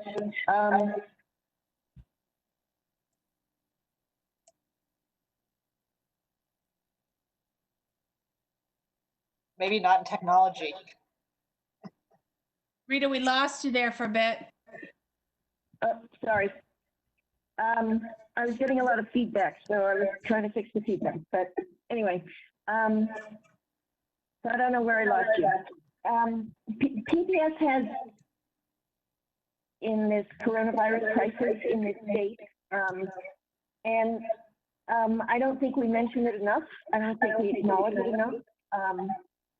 And during the TSCC meeting, just prior to the board meeting, it was mentioned that as the largest district in the state, PPS should have some, you know, some leadership role. And it is a role that I don't think PPS has actually fulfilled for most of the time that I've been paying attention to PPS. So I'm really thrilled that under Superintendent Guerrero's leadership, PPS is taking its place in this state as kind of a pioneer in changing the way public education works. We're getting our own house in order, and PPS is helping to create a kind of a consortium of some of the larger districts in the state to develop collaborative, cooperative arrangements that are going to bring in professional development opportunities, and you know, really helping to bring bring improvement science to the state, for example. And it's, so anyway, I wanted to give my thanks to the superintendent and his team for, you know, really making PPS a leader in this state and it's going to benefit our kids. So thank you.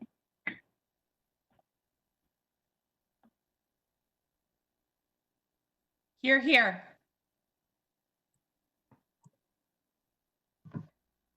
Call the question. Go ahead. Call the question. Oh, I thought you said you had a question. I was giving that a sufficiently awkward pause to make sure I gave everyone an opportunity to jump in. The board will now vote on resolution 6136. All in favor, please indicate by saying yes. Yes. Yes. All opposed, please indicate by saying no. Any abstentions?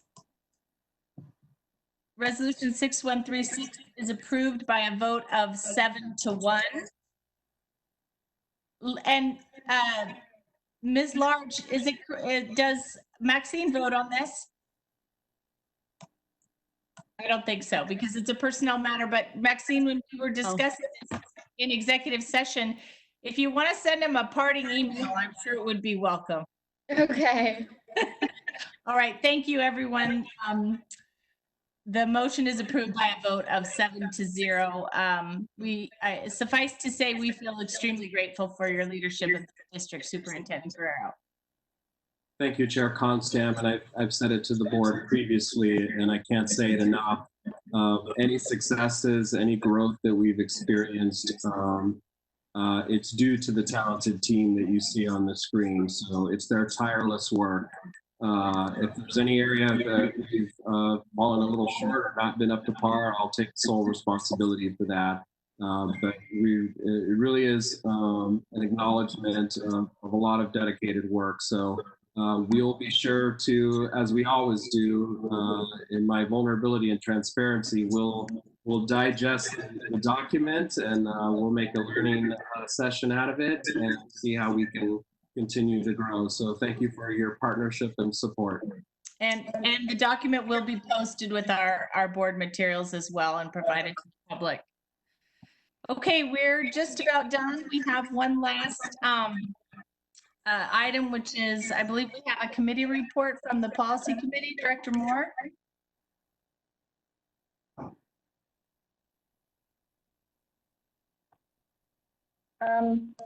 We had a meeting yesterday where we talked about several policies that are coming up for a vote relatively soon. We have a workplace harassment policy that's going to be voted on, going to be up for a second reading and a vote at our next board meeting. And then at the following meeting, we will likely be doing a second reading and a vote on another policy, the search and seizure policy. We're also starting to look at a policy that is responsive to a legislative mandate for a process to mitigate suicide risk among students. And we're just starting to work on that. So that's kind of coming down the pike. Okay, that's all. And Director Mora, we'll just note that the workplace harassment policy was voted on tonight and approved. So good. Yes, tonight is a board meeting. Yes, sorry, my apologies. It's all right. It's all right. Okay. Thank you, everyone. This meeting of the Board of Education of Portland Public Schools is now adjourned. Our next meeting is July 14th. Everybody take care. Thank you very much. Thanks, everybody.